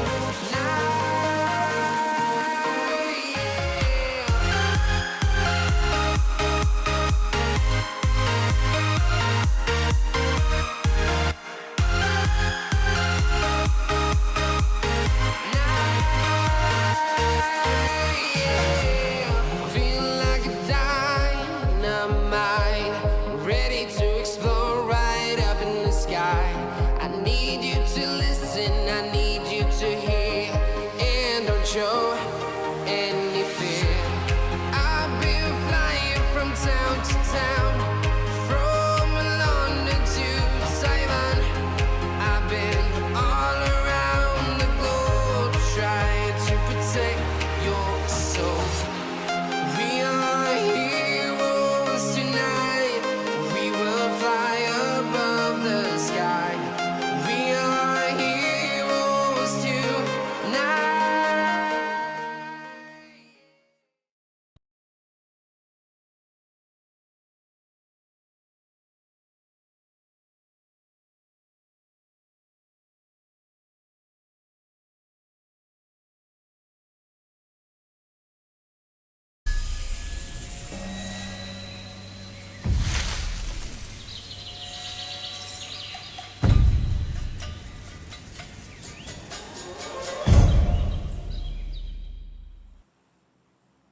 Take your time, Mark.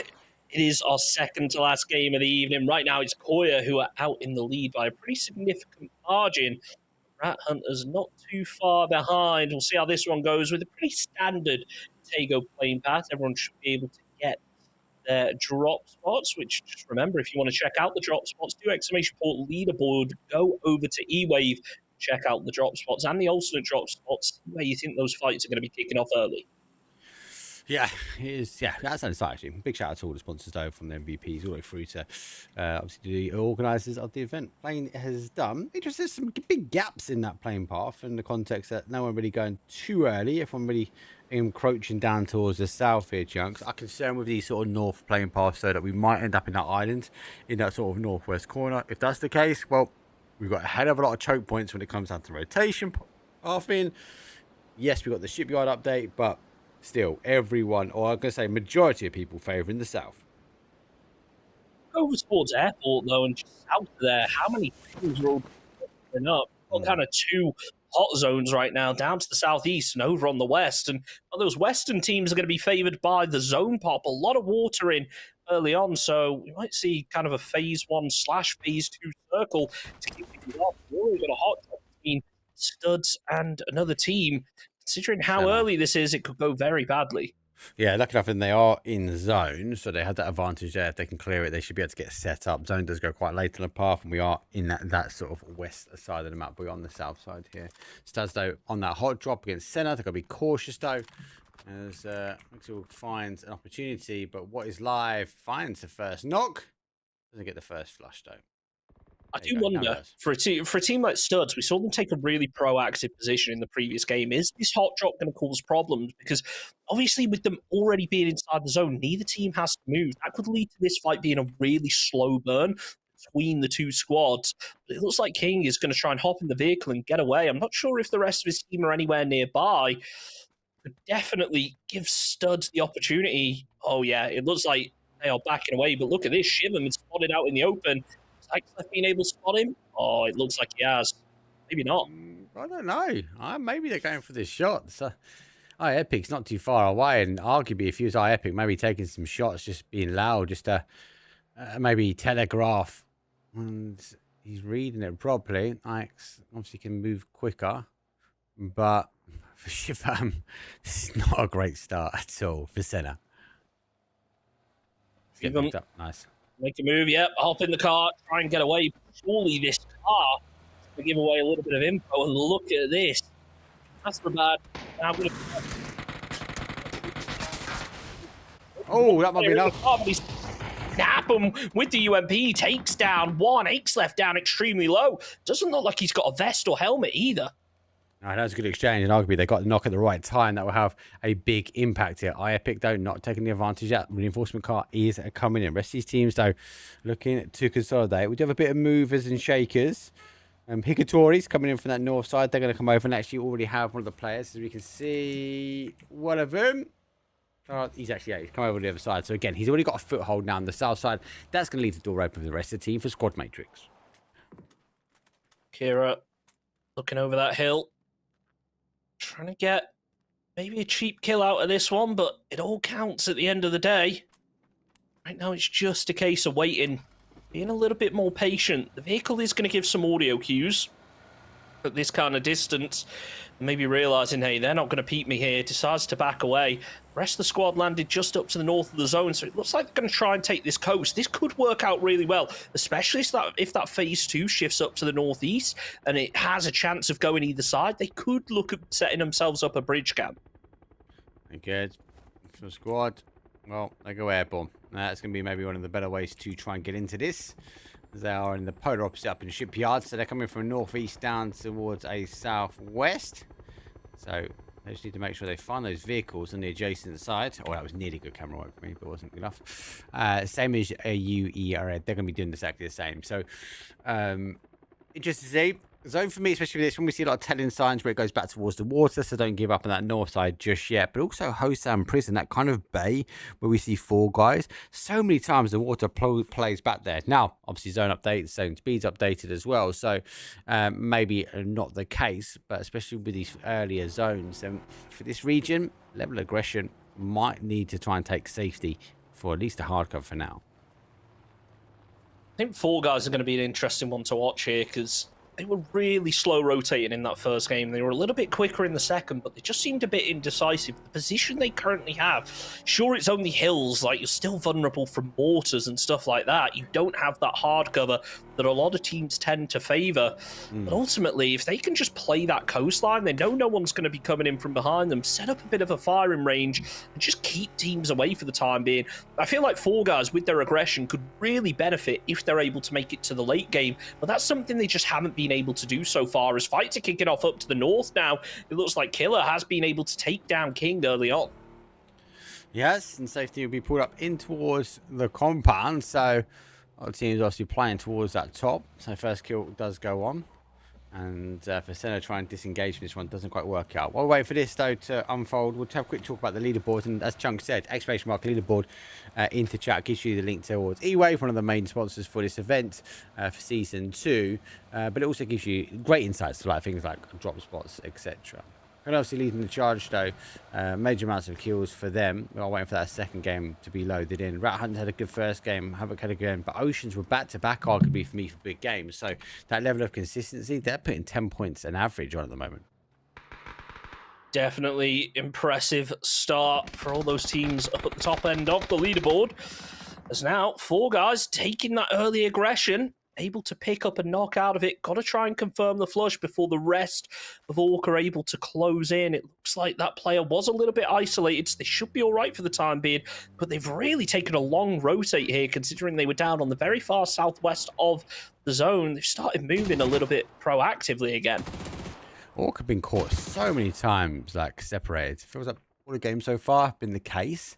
That's something they might need to try and work on, especially as we go into, I suppose, we're on a 15-game final format. So they do have the opportunity, the ability to be get those points averages back.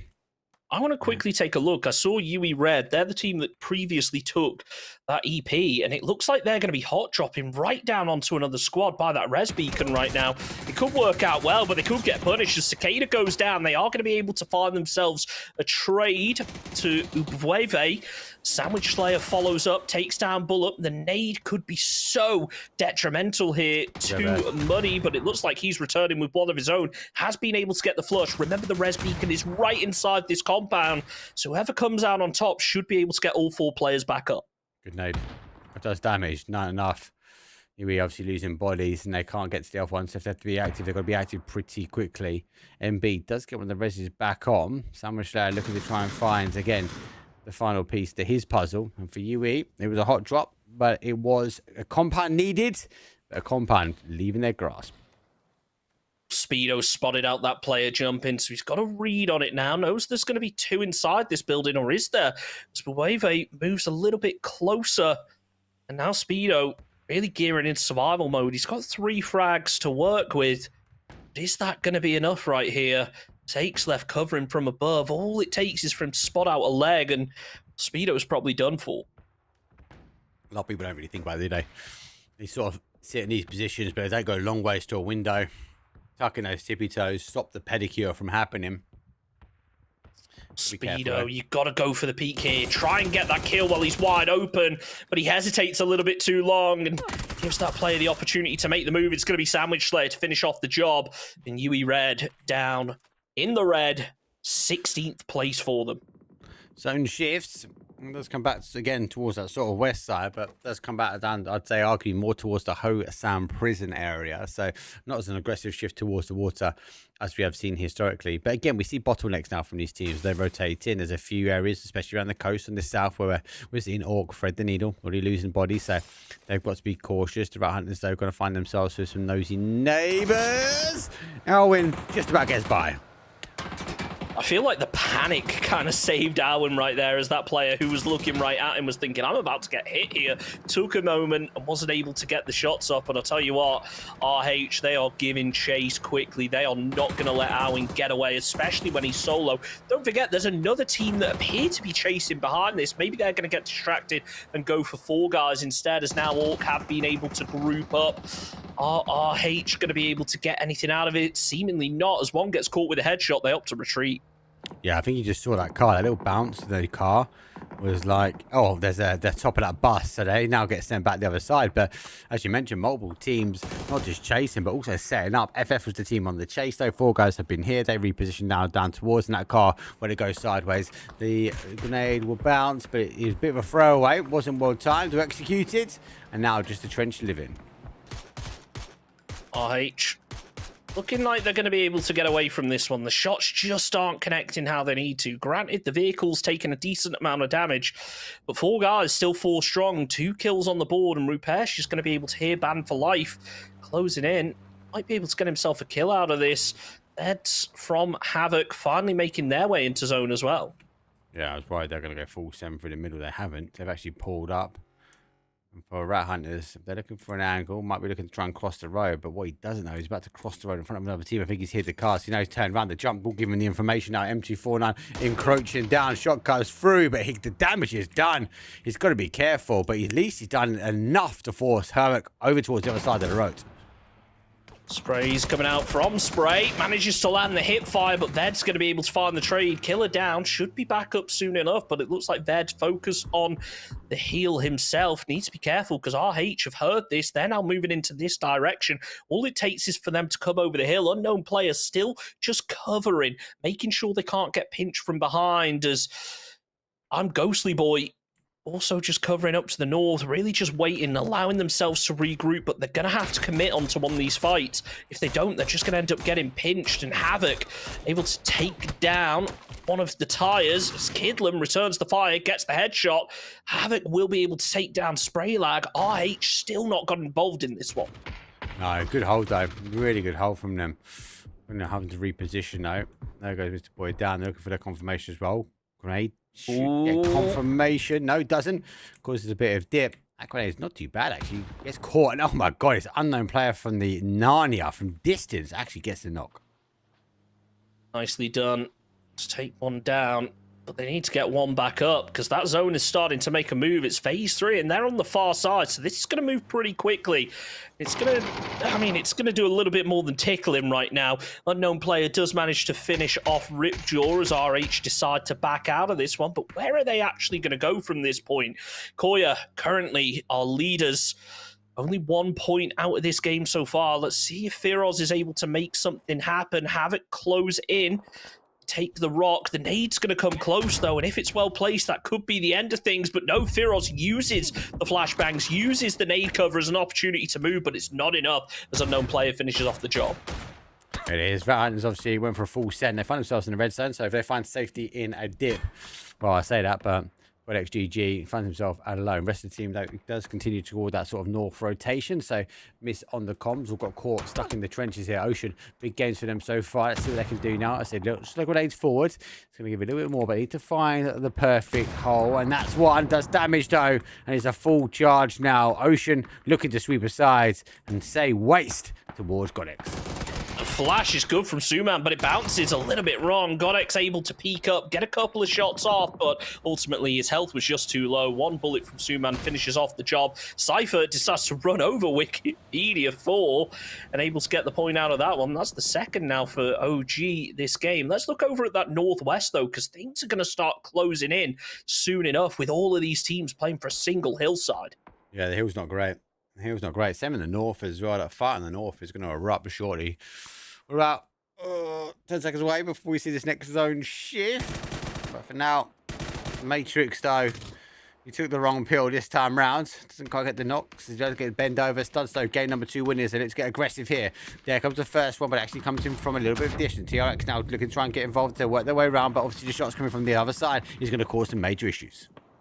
Aches right, not able to land the shots, maybe playing left-handed right now as he tries to wrap around to catch Studs off guard. Our winners from the previous game. Aches right spots out the player, but he just whiffs the shots until the very end. He's down to low HP, no bullets left in the chamber. You hear the click, Aches right goes down, and he's not feeling all right after that one. TRX lose a player, and Studs somehow staying in it. Can the nade connect? It certainly looks close. A second, a third, and it finishes off the Studs. Not able to make it into the placement points this game. Buried. RZ going to be doing the same. Looking to try and get involved. They've got not just one confirmation, but the second. So they're up to now 2. TRX on the other side. Demetri going to need some more help here. Crazy with the smiley face. Here's the shots. Doesn't quite get the damage done for him, but is able to reposition for now. Maybe just wait. Zone not too far away from this one, Chunks, but they have to clear pretty quick. Spoke about Fall Guys earlier. They've just managed to completely annihilate Havoc. Down they go. It looks like Crazy trying to retreat, but he still has a teammate or 2 up on the top of that hill. Let's see if TRX are able to make anything happen. It looks like Crazy focused on finding a spot for them to go. And yeah, the rest of the squad have been able to make it away. I'd be surprised if TRX try and give chase on this one. Oh no, but it's actually them getting chased down instead. They just found themselves in a position. Oh! He's got run over. Crazy laughing as he flattens TRX. I think they were just working for the same position. Both teams had the same idea, but it didn't execute. Crazy, lucky enough, coming from behind. Hikatori will thread the needle in between the 2. Rat Hunters, though, now hunting the outside edge as Ocean have to go back. The tides come, but also the tides go. This is going to be a real circle to see how that destructible terrain plays out. There is barely anything for people to play right now. It's going to be a case of trying to make yourself a dip and make something happen out of it. Suman takes down Epic as Senna down to, I believe, only 2 players left up, just trying to find an opening, headed straight towards Hikatori. If they see this dip, surely it's what they're going to go for. Hikatori tries to land the Grocer Spray. Does enough damage to make the vehicle catch fire. It's about to blow, but the nade's coming in. Hikatori needs to get one away quickly as the BZ is close. Hikatori somehow manages to survive that little bit longer. It's the vehicle that does the damage and the grenade that finishes off the job. Oh, he's dancing around the car, tippy toes, like professional dance moves, but unable to get the confirmation. Red Zone some damage here, potentially around the treads. That gives some opportunity here for Sherlock, though. He knows the investigation he needs to find, and it's safety. He's unable to thread the needle, unlike so many other teams, but he's gone right through the middle, out towards the other side, and we're going into open terrain, and then he has to find someone to live quickly. Yeah, but look at how open this is. There's teams over to his west. All it takes is this zone to shift north, and he's got to make that rotate all over again. Over on that eastern side, though, 4 guys, they've been really aggressive this game. 7 kills so far, making themselves a bit of a dip, but they're going to have to abandon as Ryzen takes down Gosha, but the Afterlife able to take down Cole with the frag grenade. Now this fight going to kick off. It looks like 4 guys looking at maybe moving away from this one, throwing down the smokes, maybe accepting they're not going to be able to get the teammate back up and they need to prioritize a position into zone, especially with Ocean getting third party from across the field. Yeah, it's that priority towards that zone, right? You can see it, they're shifting back down towards that south side. The zone shifts back down towards that south to southwest. Compound, obviously, for FF being held. So they hold that southwest corner. I really like to go for a couple of things. One of them is the rice fields, the style of train ending that we can have here. It's about timing now for these teams. Who can enter and exit the fields at the right time, keep the bodies up, but also it's about utility management. You cannot expel too much and you can't expel it too early. You're going to need it for the late game. Talk about utility management. Look at Ryzen. He's only got a flashbang left. He needs to try and get these kills potentially to get himself some smokes out of it. 4 guys have just committed every single smoke grenade they had to trying to stay alive as the shots come through. It's going to be Shivam from long range that's able to land the shots as RZ finish off squad 1. They've now got control of the west of the zone, but more teams heading in from the north. Oh, I do see. Yeah, you see him. Foxhole jumps out. Crazy dude. Finds not just one, but looking for the second. Now the confirmation will come through in the mortar. Oh, damage done. Might need to go for the readjustments. He sees the smoke. Maybe the shack will provide the cover. So, again, they have the element of safety. They are okay when it comes down to this zone. As long as they can hold a lot of these teams at bay. 0, it's a put up, and it's a put out for this one. 9th place for them, and we enter into the placement points. Down to the top 8. Smokes will come out. Again, that utility management is going to be so important. 4 guys sending 2 other guys right through the middle. Both players nearly running over one of OG, but they're somehow still alive. Now they've managed to get 2 back up. Do 4 guys even realize what's going on right here? Yes, they do. Ryzen takes down 1. Suman, the final player left up, has been able to get the heal. He's got that RPD, 110 rounds in the clip. Just waiting inside the vehicle. Got a glimpse of one of them. Lands the hip fire, immediately goes to flush. Realizes he's outnumbered, finds another, gets another point to go with it. 50 in the chamber, but it's not going to be as Ocean Gaming go down in 7th. 4 guys with 10 kills. They are on an absolute tear this game. And a bit of a world bender at the moment. They're lucky enough to get away from that one. MB going to try and move their way forward. Grenades coming in, but it goes over the top. But not enough to breach into the next field. MB get the split. This is what I like. Again, it's a very tactical bit, like a game of chess now. They're going to try and find an opening. There's one. Ninja digging his ninja holes. He'll find himself a little bit of a corner, a little bit of a ridge to play. But for MB, they're on a split zone. Comes back that way. Now we see the south side. For FF, they've got to get moving.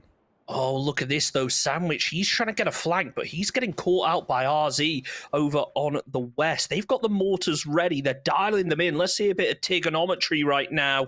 It's crazy. This is for cover, I think. Yeah, loading up the mortars. We'll see. It looks like he is just trying to open something up over in the center. But surely when you got players out in the open, you got to try and get the kills. It looks like, actually... He's gone for an opening. Yeah, I was hoping that was going towards RH right there. Now, this is a really good play from them. They're just going to find themselves some dips, some crevices to play. Obviously, they'll try and get as many as they can into the corner, but it's going to give them a little bit of a leapfrog. It's going to give it half a chance to get off this mountain. Ryzen pinned down, low health, but able to get the knock before Infected from Orcs is going to be able to take him out. Ninja, the final player left of the 4 guys. 11 kills for them so far this game, but surely he's going to be exposed. No, Orc, there's a ridge between them, so they're not going to be able to spot it just yet, but as he makes the move, he will be caught out, trying to get over to the vehicles for that little bit of safety. 10 bullets left in the clip for Infected. He's not able to get himself the knock, but he will find himself a point onto Ryzen. He finds confirmation in the end. 4 guys. We're down to 1 guy. As you say, they've been on a bit of a bender. This game, a success so far. 11 kills and we're in a top 6 scenario. There goes for the repair on towards the vest. Use the car not to risk any shots coming his way. And he will find safety at the moment. But for how much longer before MB want to try and take this position away from him? Well, MB, they should make this happen now because that squad down to their west has now started to make the move. They will be able to get the kill and potentially try and take the position he currently held, using the vehicles as a little bit of a fortress. Still, Orcs down on the southeast. They're just outside a zone here. I'm interested to see how they play this. They've left it very late to push in, but I think they do have a little ridge up ahead of them that they will be able to play once they make it into the field. I say that, but they're heading straight over towards Rat right now. It's a really weird commit. They were going for that right field, but they're come straight towards Rat Hunters. They're already entrenched in this period. It's a full spin out. It's a 1-2 and done, and the Orcs get towards 5th, but it's no more for their push. 4 teams now remain. It's 3 versus 3 versus 2 versus 2, and the Rat Hunters, though, refuse to get moved from their position. Not a single 4-man squad left up. There is a Panzer. I do wonder whether that's going to be launched over towards a vehicle or whether it's just going to be used to try and sweep out a smoke, clear it out. Crazy has a vehicle for a little bit of extra safety, so if they can land that Panzer, potentially takes away that rotation ability. Nice headshots found over and towards that player off to the west. The Struve tries to finish off the job with the nade. Instead goes for the spray onto Villain. It's not going to be able to connect. No, it's not. Good rotation. Villain obviously trying to gather the angles. He's drawing the gun line away. It's a good play from them. Just going to give him a little bit of a bit of breathing. But it's phase number 7, Chunks. He has to make something happen. If he doesn't receive a knock here, he's on the outside. How does he get back into zone? How does he get back into safety? Because the next step for him is into the line of sight for the Rat Hunters. Throwing out the smokes. Maybe a little bit early. He could just be banking on his teammates to provide him some support so he can see a little bit of cover. I think those hay bales are going to be inside of the zone. But right now, Frag Fusion, they're the ones who have to make a move. Everyone else is pretty comfortable. Yeah, Crazy has to go. But he can wait for Frag Fusion to actually get out in the open, find himself a kill, then clear out from behind. But you've got to think, as soon as Crazy takes those shots, that team over to his east is just going to peek over the ridge and try and finish off the job. Utility management now, as they're going to have to try and find a little dip for FF. Their field has already been flooded, so they won't have the cover that they want compared to others. Obviously, early take here from RZ as we saw them play in, and we saw the mortar fire from them outside edge. MB, I'm torn at the moment between MB and RH. Like, who has the better position? I feel like RH is in a bit more of a difficult situation. That Villain, obviously, with that opening, is going to cause them a lot of problems. If they can ride this wave, I think they'll be nice and happy to sort of run things out and maybe convert.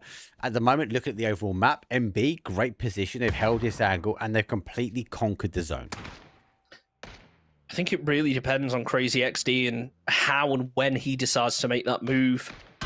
I mean, common sense dictates you group up with your team, but maybe it would be best for him to hang up over to the north, considering that this southwestern fight appears to be a bit of a slow burn. I don't think any of these players are going to be getting super aggressive clearing off the north. Maybe you just try and take down one of those MB players, buy yourself a bit more space, and then while those squads down to the south are fighting, you use that distraction to push over, take either side of the ridge. The time will tell. As Ike's left, looks like he's maybe going to take one last peek over the hillside. It's a big peak as well. It's a big ridge to step up. FF causing some problem. Crazy with a Panzer.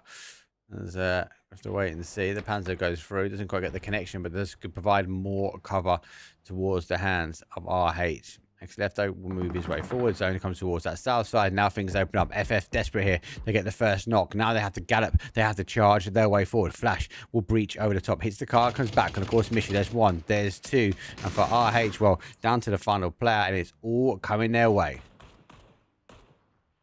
I haven't not seen him. Oh! Huge wave come through. There's one. He knows the damage is done. Double check back. The money comes over the top. Look at that confirmation. He's not going to be able to get it, though. And FF made the breach. They've opened things up. And the Molly's so close to getting RH an additional kill.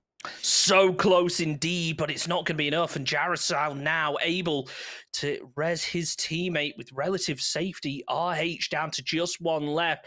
Let's see if Muddy is going to be able to peek up over the top as that smoke starts to dissipate. He's limited on options. This could be his opportunity to try and find the kill. He's got himself that deployable shield, which will provide him a little bit of cover. RZ still out on the west. They're not fully committing to the move just yet. No, he's not. A good player, the shield is going to be the key.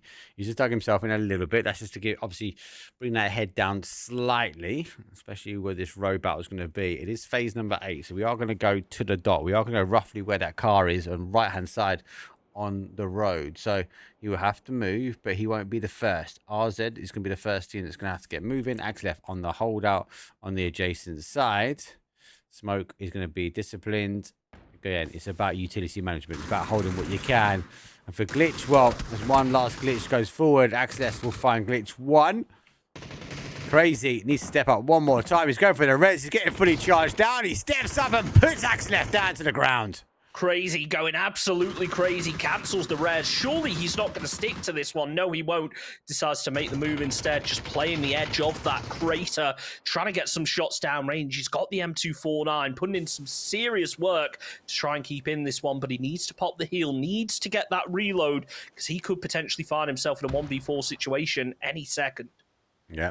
So 3 versus 2 versus 1. Unable to get that res. Up to 4 kills now for RZ, and that should be a good play from them. FF, though, had the difficulty. They had the long drive, and now they have one more drive to finish over. There's the one. Going to take it down to a 1 versus 1. Steps up and pull things out, and for them, it's down to the final player, though, for MB. Backed up, 9 kills on the side of the Rise field, but he has to manage a 3-way push if they decide to split. Rathrabad now with the flash. Is that going to be his cue to peek? No, instead just use it an opportunity to move, but looks like that flash did not connect how he would have hoped. Tries to take down Villain, does a lot of damage, forces him to unpeak, but that nade has just landed right at his feet. That's going to be the end of it, and it's Frag Fusion with the frag grenade to get themselves a 6-point win. Not the highest killing game, but still, the win makes all the difference here. Now, kills can actually go to 4 guys. 11 kills for them. It's not a bad game, but obviously they didn't find themselves in that placement as expected. I like the Tego. I like the Rise fields. I think it's very technical. And even that we saw at the very end there, Chunks, even if you're a down player, you're not out. The information, the comms come down. He's unfortunate he doesn't get the knock. And eventually, Frag Fusion live up to the name and put a grenade right in his doorstep. Yeah, really, really impressive. We've got one more game coming up in just a couple of moments, but we are going to take a very short break. We'll be back in just a couple of minutes.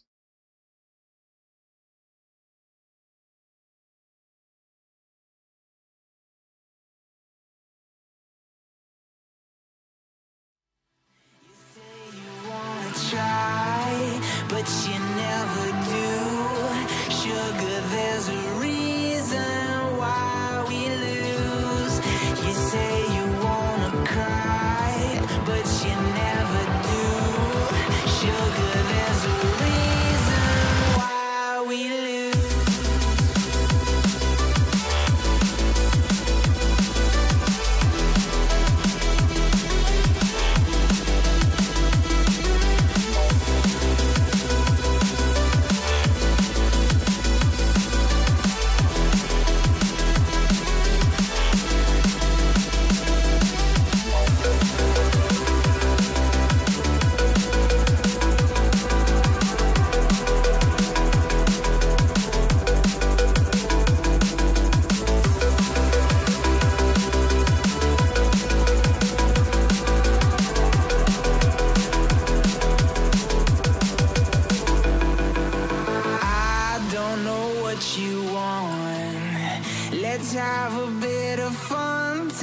my downfall. My love, if you feel like I do right now, don't say you're on the run to the other side. My love, you say you wanna try, but you never do.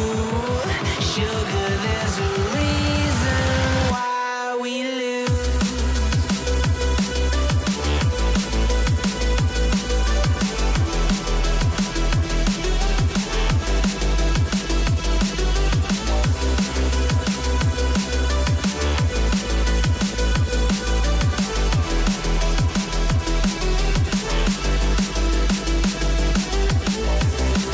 You say you wanna try, but you never do. Sugar, there's a reason why we lose. You say you wanna cry, but you never do. Sugar, there's a reason why we lose.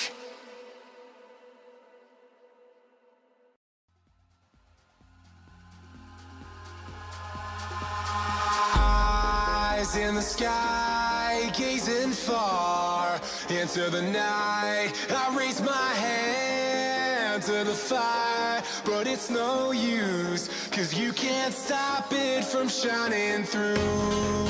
It's true, baby, let the light shine through. If you believe it's true, baby, won't you let the light shine through for you, for you, for you, for you, for you, for you, for you, won't you let the light shine through?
Eyes in the sky, gazing far into the night. I raise my hand to the fire, but it's no use, 'cause you can't stop it from shining through. It's true, baby, let the light shine through. If you believe it's true, baby, won't you let the light shine through for you, for you, for you, for you, for you, for you, for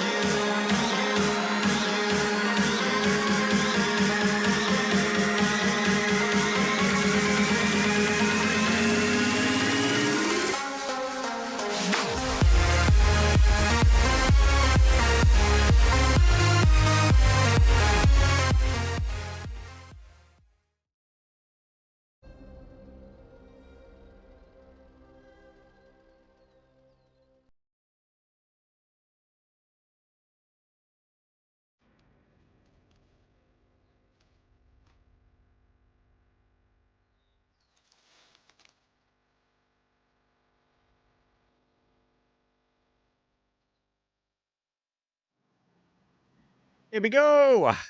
Out your condo, guys. It's time Toronto. Match number 4. It's the penultimate game here for day number 1. And don't forget, it is a best of 15. So 2 more games to play today. You've got the amazing chunks, though, tomorrow. And we'll be back on Sunday to close things out to find who is going to crown themselves the title. Don't forget, we are looking from 1st to 5th when it comes to the prize pool, but we've got MVP, baby. So all to play for. High kill games. Flight path for this one, Chunk, is a southeast, eastish, up towards the west. As we go through the heart, the soul, we divide Rondo in half. 2 teams heading towards Flash Factory. I assume they're probably going to split off. It's 3. Pretty standard. Is it 3? Oh my god, you're right. So maybe going to see more hot drops happening early. It's not unheard of in this lobby. We've seen last game, it was actually 2 teams landing over on the western side, taking an early game battle. This time, though, Koya, they're going to be taking Factory. Studs heading up towards Track. If Koya can get themselves a long-range weapon quickly, get themselves an easy kill, but it doesn't look like it's going to be the case. I do wonder, well, sometimes you'll see teams that will commit to this fight early. I know that whenever I play Rondo, I run into them. And then you'll find others that just completely separate. They don't want to run over that open patch of grass. But with a circle like this, maybe you do want to hang around and take the fight, get some kill points out of it. Yes, that 50-50. I'm with you, Chunks. I'm that level of aggression as well. You want to clear and hold the area. But especially from the S tier stuff now, like a test track, Ninox Factory, we see so many of the zones. It's becoming that kind of predictable. So I wouldn't be too surprised if they don't get the opening to try and cross early. Retired Bolt is obviously sitting there and watching, right? So if Korean don't get the opportunity to cross and take on a fight, then I think they're stuck. I mean, it's not a bad problem. We normally see zones shift back this way. It will give them an opportunity. They will all be able to get, I suppose, cars, etc. Because this is where that Pico bus, the deadly Pico bus, spawns. So, yeah, we'll wait and see. We'll wait and see for this one. Rest of these teams, though, are situated out. Jaden City obviously got a bit of a split. Southside, though, pretty stacked up as Hung Zhang is being closed out. A lot of these teams have to be careful about those rotations in. The elevation is there, but don't forget, Chunks, updated zones. We're going to find a faster zone coming in these first couple. We're not going to have any sort of momentum when it comes down to those hard shifts. So those high grounds, those pillars are not going to play a factor. Not yet. I love the way that you said that the test track endings are starting to get a bit repetitive. I remember when me and Gibson were doing the Players Tour last year, like we were making jokes to them, and that wasn't long after Rondo had come out, so at least in competitive. So yeah, I think these teams know these areas pretty well. It's probably the reason why you've got 2 of the strongest teams in the lobby landing over in this area. Whether it is to fight or not, only time will be able to tell. For the time being, I will say it is a little bit of a slower early game. My attention is drawn over towards Orcs, though, down on the southeast, because they are surrounding second squad and they are bolting over in that direction, not taking any shots yet to give anything away, but I think it might just be a bit of a waiting game for Orcs as they try and get themselves a couple of extra kills as this team move out of here. Yeah, it's difficult. I feel like the Orcs are putting themselves in the right position, but they're not positioning themselves with all the right players. So they're getting caught out. 1 versus 1, 2 versus 1's not in their favour. And it's looking like the same here. Yes, they've surrounded the team, but they leave sort of kinks in the armor. One's backed off here. Kempenau finds himself going for another loot, and it gives an opening now for Squad 1 to 1 escape. But also, if they want to, they can apply pressure. Is it Alwyn that's on his own? I think it is. Alwyn's on his own. So again, if Squad 1 identify this, they're going to be able to isolate and get an early kill. Yeah, okay. Sorry, all. Now, looking to try and group up a little bit. Alwyn trying to get close to his teammate. He's killed the engine. He give away any audio cues. That's what makes me think the Orc are really going for those kills as this opposing team make their way out of here. But right now, my interest is drawn to how things actually play this one. Both teams that landed over at Factory and Test Track have moved out of there, even though we have seen consistently circles go in that direction, but they want a more central position. Alwyn looks out. Might see things start to kick off over towards Yulin now as a couple of teams starting to move in that direction. Yeah, Yulin's such an interesting place for me. He's got the high grounds out in that west side of it that we see Yulin obviously looking to go for. So when we talk about bottlenecks, these teams having to rotate around these bottlenecks is huge. And it gives obviously teams that are in there the opportunity to kind of, I suppose, get some elevation, see it. Danger is, though, that people can sneak up on that side of the mountain and find themselves in Udin pretty quickly. So for UE, they have to try and manage that. But you're right, both test tracks has been left. Studs obviously leaves, Konya leaving as well. Again, finding for that centralized position. It's all going to be down to how this zone shifts. But who can get gliders as well? Teams have jumped on the outside here, chunks. They will be key. And I'm really, really interested in the era of the LMGs. How quickly do the gliders fall with the LMG for the RPD in hand? Yeah, this is definitely the map where we've seen arguably the most glider usage. We did see it earlier over on Orangle for a lot of scouting, but I feel like when you've got such verticality and so many dips in a map, you really do need to take those gliders wherever you can, try and scout out. And remember the giant hills or cliffs or mountains, whatever you prefer to call them, as I'm going to keep it PG on stream though. Players often will try and get up there with a glider, with an EP, hold up the top, and if it is a circle that centers up, then they're going to have really good lines of sight to look down and pick off a load of kills. The only thing you need to take into account then, though, is purely the amount of ammo that you have left. Other thing you need to take into account is fuel. As Liberty will take the liberty and steal some fuel from our Rondo tanks. So he'll be working his way down. I'm really surprised, obviously, potentially is looking for that glider. Which is normally on the outside. Doesn't look like I can see one here at the moment. So again, those teams are sort of jumping on the outside edge, especially in Rondo, is kind of a key indication. Actually, we're looking for some I suppose those gliders for that verticality that Chunks is talking about. Hi crew, got the bus, got the 3 gear. So I mean, if you're ever going to take a 1v2, this is the situation where you are to. It's a 1v1. And Kidlam really had no idea that Crew was going to be there. Manages to find the double headshot. Now will be closing in.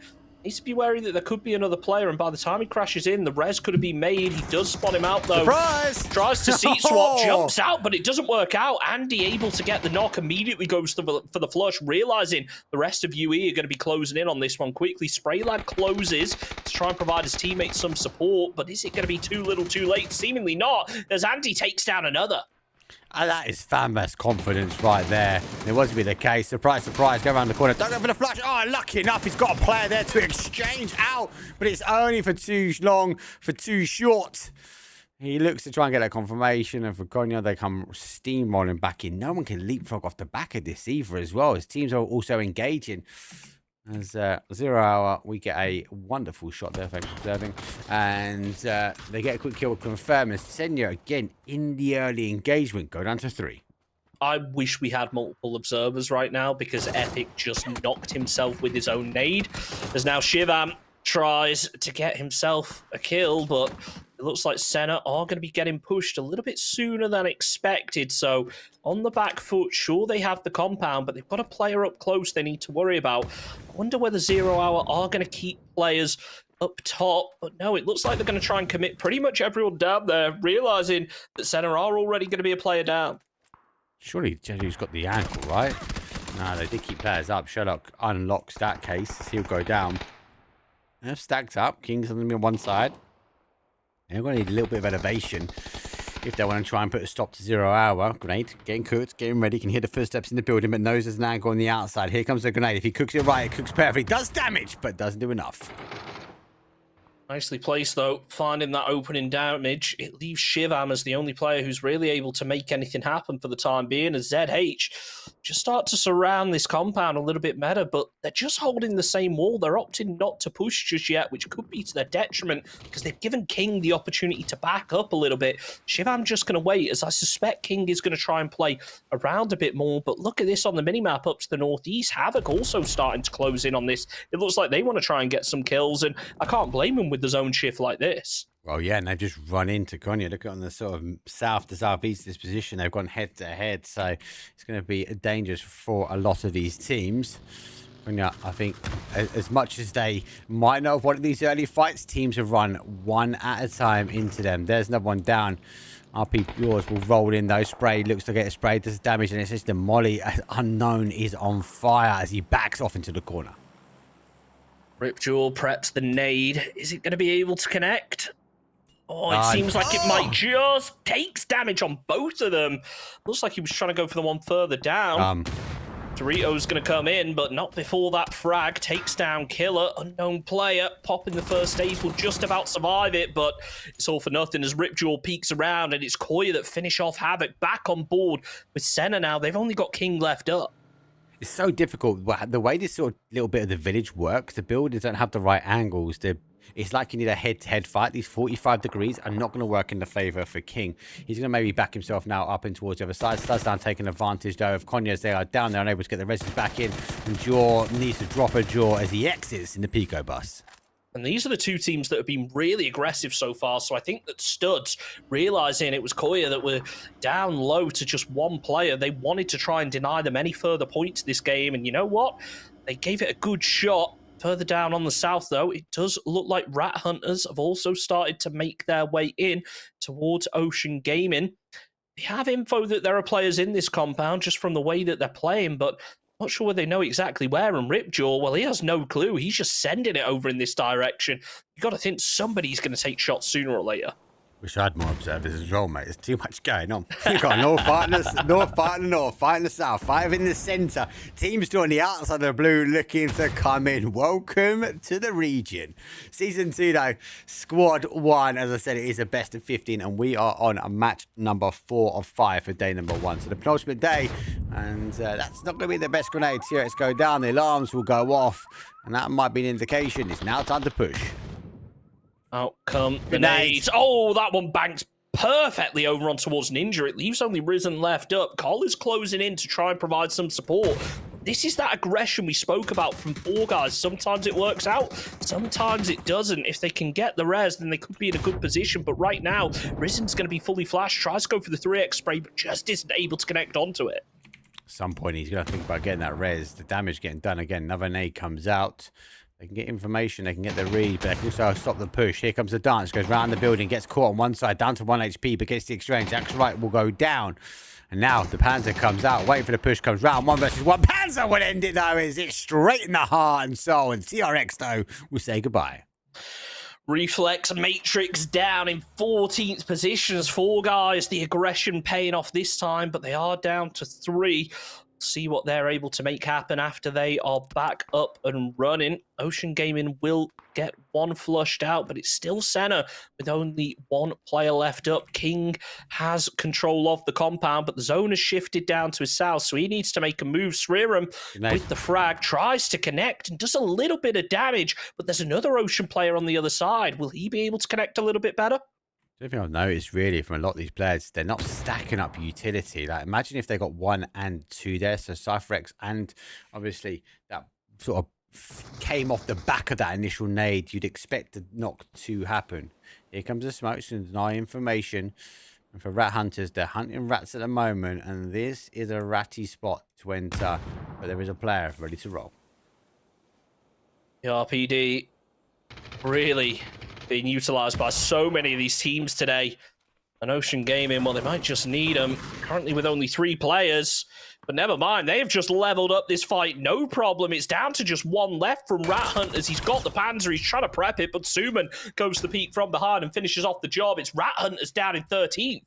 And Ocean Gaming really strong to kick things off in this map 4.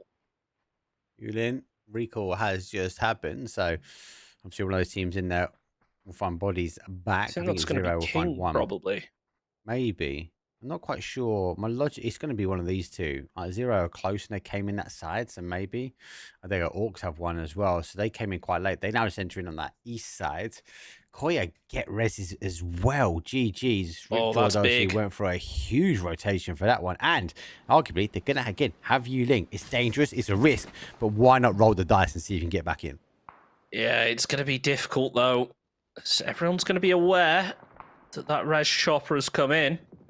Koya maybe thinking this one's going to be free. They could be in for a nasty surprise when they land. Circle hard shifts down to the southeast, and SQ now looking in a really good position to take this one.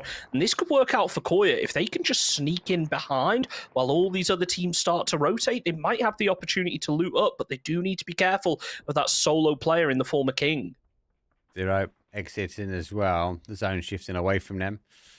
And we'll need to try and get in. Matrix will try and hold their corner, but again, they need to leave lots of opportunities for these teams. And for Andy, well, we know he can be dangerous in his own. He's been left to his own devices now out on the other side as King looking to also get the Reds back on. Now, it's a bit of a waiting game. Who's going to be the first to make the move from Yulin? Skoya, RPD, and a Panzer. Well, that's a hell of a combo right there.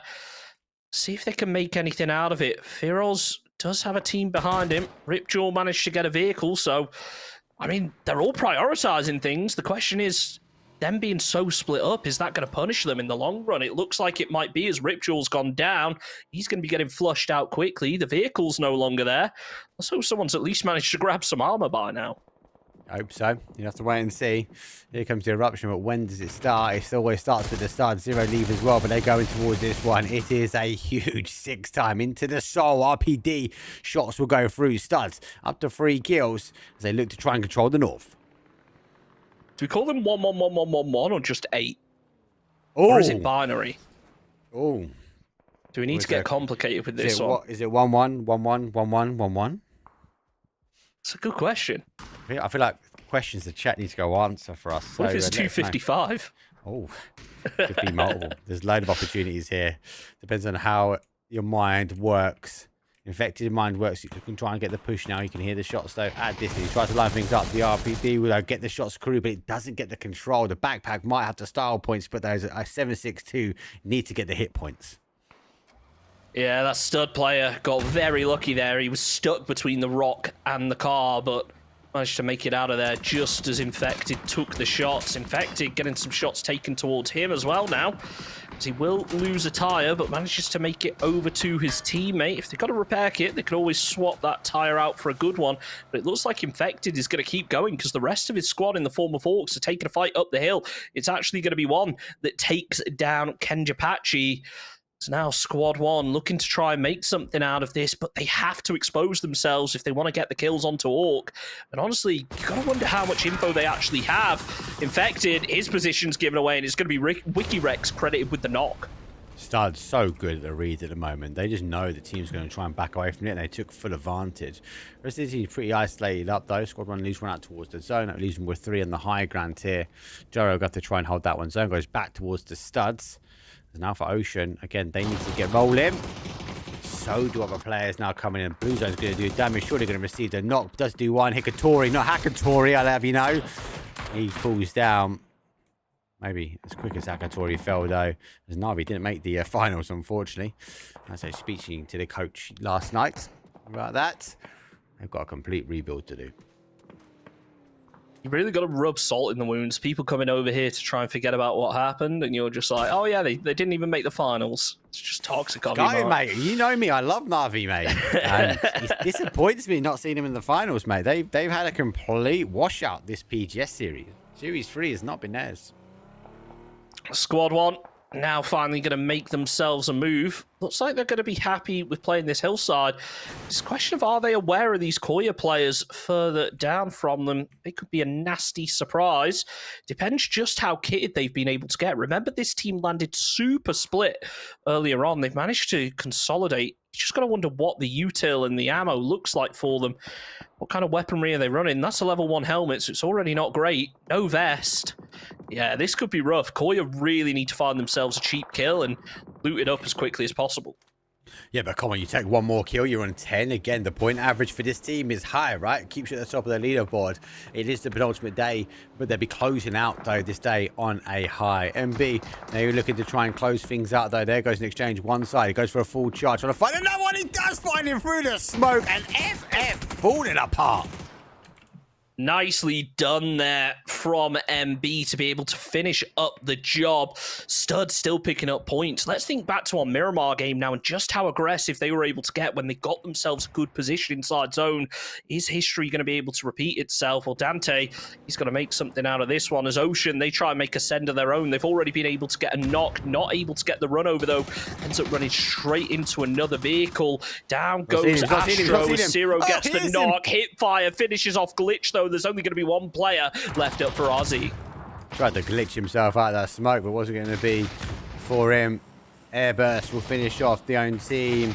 A good play from us there, but they got overrun. Their position swept aside like a tidal wave ocean arc. Grenade goes in, but it's going to send the car to oblivion, and it's been claimed one more time. Down go Rakazan, 9th position. We're into placement point territory, and Squad 1 are going to be happy about it because they've not got a kill point yet in this game.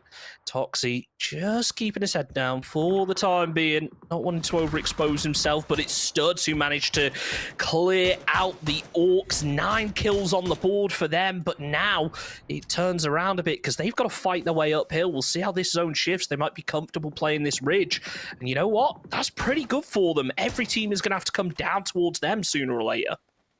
Yeah, the zone's definitely bouncing about today. It's about towards the east. The Studs have paid the PUBG gods off, whatever the fee is for the zones, because I think 3 games so far they found them being descended, but they've made the meal out of it as well. They've not sat tight. They've been able to climb the kills. Now, you imagine things are going to slow down for a little bit as teams regroup, plan out their moves. Studs, well, they're going to be a little bit more proactive with it. They realise that this ridgeline is a potential area where teams are going to rotate, looking over towards that solo player from MB, could try and make his way up here. So I think they're just going to flex out for the time being. It's not so much about taking fights, it's more so about getting that info and figuring out where teams are going to push from. A real interest, though, it has to be Koya. 9 kills on the board. They're in a bit of a desperate situation in terms of util, ammo, pretty much everything that you need in a game of PUBG, but if there's a team that's going to be able to do it, you've got to favour Koya because they have just been so dominant so far this evening. As I said before, Chunks, you take 1 more kill, right? They're in the placement points, so they're up on those 10 points. But 1 more kill for them is what you're going to need. Ocean, I think they're just trying to wait this one out. I think they'll have a big question mark on whether there is somebody in here. Obviously, they're little to no knowledge about Panzer. Panzer comes out, does huge damage. Doesn't do enough. They go for the charge. They go for the isolation. Can he step up? He can step up. He dances the dance. Andy will fall down. And unfortunately for them, for Koya, it's down to their final player. No vest. 30 rounds. RPD. Left to make action. He puts him down on 14.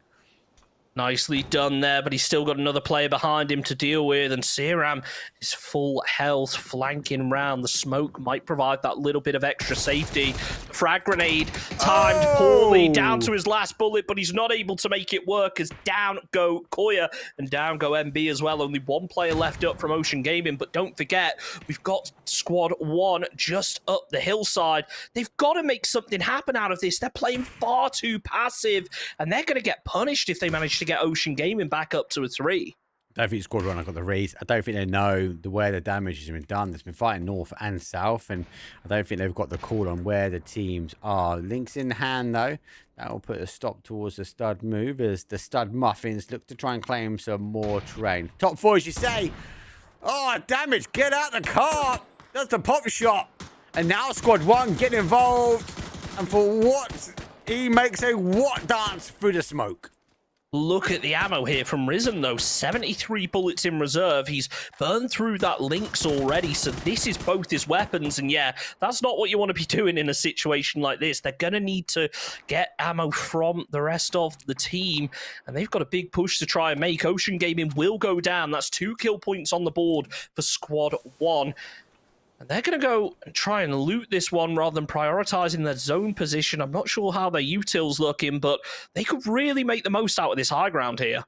Yeah, I think they need to take advantage. Stud's the only team now left inside the zone, so obviously teams are going to get moving, get cooking. The Stud's obviously taking full advantage of that one as they will already start to make that move. Let's have a quick look at that. There you go. Yes, they start to make the move from that sort of northeast corner. They will launch that line across down towards that southeast corner. Now, that's going to lock out both Squad 1 and potentially 4 guys. But the opportunity for 4 guys is they've got the road. They can play into the road. They can play into safety because they've got that uphill ridge that they can hide behind. 4 guys.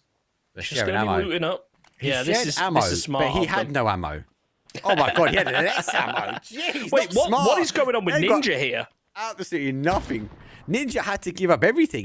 Ninja asked for ammo. He was like, right, I need some ammo, mate. He's like, guy ain't got enough. And he gave up half already.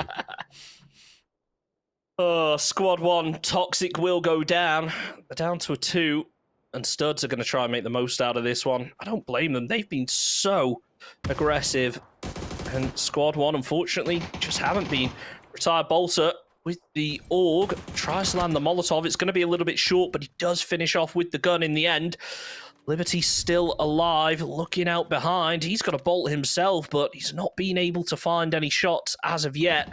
2 kills on the board for Liberty and the squad in general. Just playing a little bit slow. He's made it into the top 2. 4 guys take down Studs. Come on, Squad 1. This is your opportunity. It's a 2 versus 1. He has the opportunity. He's going to go for the car set now, but it's got no tires. It's more of a Tokyo drift move. 4 guys look for the opportunity on that left-hand side. Here comes the grenade. They look for that res. Want to keep the numbers back up when it matters, though. But the pickaxe is not going to get the knocks you need. There goes the smoke beforehand. There comes the grenade. Damage done as he jumps into safety in the blue zone. Well, looking to try and close out. Steps up, steps down. 4 guys kick things off for round number 1. But they get the conversion here for game number 4. Penultimate game, though, Chunks. What a showing that was. You knew it was bound to happen for 4 guys. If they made it to the late game, they were going to be able to seal the deal. That's what they've been struggling with. They've been getting aggressive. They've been getting kills, but they haven't made it to the late game. They just had to taper it a little bit, slow down in the early game, only take the fights that you're confident of winning, and that's what they were able to do. Once they got a good position in the end game, look at that, a massive kill win. That's what they need to try and repeat in our final Orango this evening.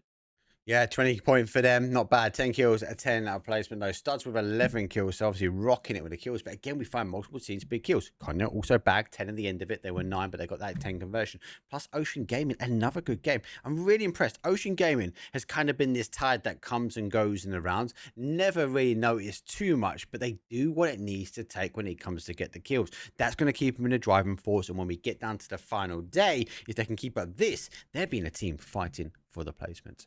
Let's have a quick break, though. When we come back, though, it is the final game, unfortunately, for day number 1. So don't go too far. See you guys in a few.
So this is what it all comes down to, our final game of the evening, back here on Erangel to wrap things up. I gotta say, I love it, Mark. It feels like we're coming home every time I open up Erangel, and that's definitely the case. But I tell you what, if these teams have a drop spot down to the southwest, they're going to be far from home today. Depends on where the home is. Zaki or Power Grid? I'm more of a Power Grid guy. But yeah, flight path for his one is a northwest down towards a east. It does favour that top side of the map though, so I wouldn't mind a stalwart start ending. But for now, we have to wait. But I am with you. It does feel like coming home, but it is the final game here for day number 1 of 3. Now the question becomes, are we going to see a repeat of those hot drops we saw earlier on? Obviously, school and apartments from those areas drew a lot of attention to, but nothing really ended up happening there. I want to see if 4 guys get aggressive again. They were able to get aggressive at the late game in our previous match, but are they going to be able to show that same restraint again? And where is this circle going to go? Because this could very easily end up somewhere like Zaki right now. Well, let's see. And it won't be long before we have to wait. Keep an eye on those hot drops at the moment as teams neighbouring. We do have a quick kill and confirm that comes out from North George. Unfortunately for TRX, one jumped early, and that'll be the end of it. But lucky enough, with the jump early, the zone does go that way. So early in, Ocean will come up from the Ocean side. And again, it's a team, I'm going to say it, their consistency is huge at the moment. Absolutely. They're able to get themselves an early point as well. To be on the board, just that little bit of buffer. Again, on those squads that have really been dominating so far. Definitely one of the top teams in the lobby so far this evening. And we've still got 2 more days to go. It's 10 more games, so about consistency at this point. It's all well and good giving yourself that breathing room, having those explosive performances on day one, but with high-risk plays come high rewards. Can you keep it up? Can you keep it up? That is the $1 million question. Not military this time. And what we can keep up, though, is those rotations. MB already on the move over. Orc, obviously, again, on this ride that they are pretty split once more. So whether they get exposed here, Studs get the early kills. They start things off here on match number 5. As TRX will be a bit further afield. But these teams obviously got to rotate their way in. And again, we're going to have a couple of bottlenecks, but it's going to be the reverse this time. I'm interested to see who goes in by Yaz, up by that pond where Yui is at the moment. That's what enters in. And I really love as well that Ocean have left Squadone already and played down to the south, expecting a zone shift coming their way. So now the question is how those southeastern teams work around this. Obviously, they've got a long way to go. They need to be making those moves early. They could potentially end up running into each other, but Squad 1, they made it to the late game in the last game, but they were very passive. Are they going to be able to grab a more aggressive position this time? Only time will tell. This is a compound where I love seeing end games. I mentioned NPL back in the day. Anyone who remembers that Tempo Storm optic noble finish here in NPL, that was a classic one. And it seems that when a circle ends in this area, it always ends over on that crossroads. It's always exciting to watch. You're right. I have to pray that it comes back this way. Unlikely, but if the Studs are over there, then maybe the zone will come back 4 out of 5 times for them. The rest of these teams obviously looks for the guys across now. Zero obviously crossing their way over, but they're going on foot. They're going to have to go for an early rotation. Again, everyone's looking to try and claim some hard cover early on. It's not a bad thing. You can set your stop up. You can set your stall out as you want to play. The only concern I have, it is the last game of the day. The level of aggression and tempo sometimes goes through the roof. Certainly does. And in a lobby like this, where that tempo and aggression has already been rather high, we'll have to see whether they can keep it up. I think the 5-game format definitely leads towards that. Sometimes after 6 games, the tiredness starts to hit. You want to slow down a little bit. When you're in that 5th game and it's the last hurrah, this could end up being a messy one, but we'll have to wait for that zone to close in a little bit further before we start seeing any real threats. Koya, the team that have been a real threat to everyone else in this lobby, getting early with the rotate, making it in, and going to be looking to grab probably a very proactive position. I do wonder whether they're even going to go for hard cover or whether they're just happy holding onto a hill and then getting aggressive onto any teams that come their way. Some of my favourite stuff. And these zones here, taking these kind of 2-2 splits, I think it's really powerful. An area which we see again, so many zones end, but again, it's an early take, so I won't be too surprised these teams' early aggression try and push him for that one. But it isn't too long before we get a fight. 0 Hour had 0 cars. We saw them with a bite. They crossed themselves over, but MB rolling behind him. Again, another team dropping in and around the area. Banned for life is not banned for opportunity to shoot. But the car just gets out of his grasp just for now. But a few more shots, that car's done. And he bunny hops over the ridge. It just about survives, though. It may be smoking and, well, it may be spinning out, but you know what? MB, they're going to be happy that they at least managed to keep one player alive. They will be able to get a bit more distance between them. Let's not forget about Sandwich Slayer, though, because it looks like Orcs are going to be pushed in, so Mathrabad going to be taking a fight on 2 fronts right now. Sandwich Slayer just trying to find the angle, not opening the door, using that third person, refusing to peek, maybe trying to bait Orcs into thinking it's only one player. He has got the Panzer, so now would be the time to use it with the vehicles closing in. Maybe he's going to wait until that door is open to try and get himself a free, 2 or 3 kills. You can't help Axe left, though. That's the problem.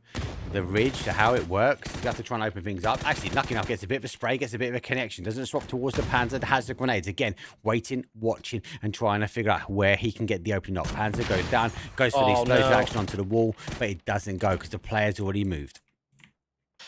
Just that split second of switching between third and first person. That's what did it for him there. 8's left, stays in third, and, well, could be going out in 16th if they're not careful. MB have been able to regroup their final 2 players as the Molotov comes in. It seems close, but not close enough to actually set fire to any of the Orcs, as now it's a bit of a standoff. I can't see MB being the ones to push this. No, I can't. They have to sit tight. They have to try and maximize what they can get out from this day. I don't think it will be much, but they can dig deep. They just need to dig the time and into their existence. The rest of these teams obviously on that move over. And as I said, we are going to get in and around that pond, that kind of crossing path. FF will have to grace the path. They will go for the spin out here. Red, though, making the red line towards trying to get it. And they will nearly go down. It's down to a one-shot. Villain, though, as he exits like a villain, full reverse, full for safety. He's lost the tyres at the moment, but he finds some way of getting over, but he just gets caught by the railings. Just a little bit too early to jump out of that vehicle. If he was able to spin around, he could have bought himself a little bit more time, but not to be. A Sandwich Slayer playing up on the roof. I really like this from Orcs. They've kept players inside of the compound, but they're also moving people around so they can try and cover all angles, basically making it impossible for Marathabad to be able to peek anything. Sandwich Slayer just waiting, using that third person to the best of his ability. But for the time being, it's just going to be a bit of a waiting game. It is. Grenade goes out. That's not bad, actually. Oh, he just falls on the wrong side. I thought that was going to get infected. I like that we're seeing Orcs playing a little more closer together, and they're looking to try and take the fight. Talk about additional fights here. UE Red, though, there seems to be a different style for them at the moment. He did second guess that one. Lucky enough, gets away with it. Goes down towards the Reds back on the other side. Studs do play the outside. They're going to now try and hold. Oh, my God. Oh, it's my happening. God.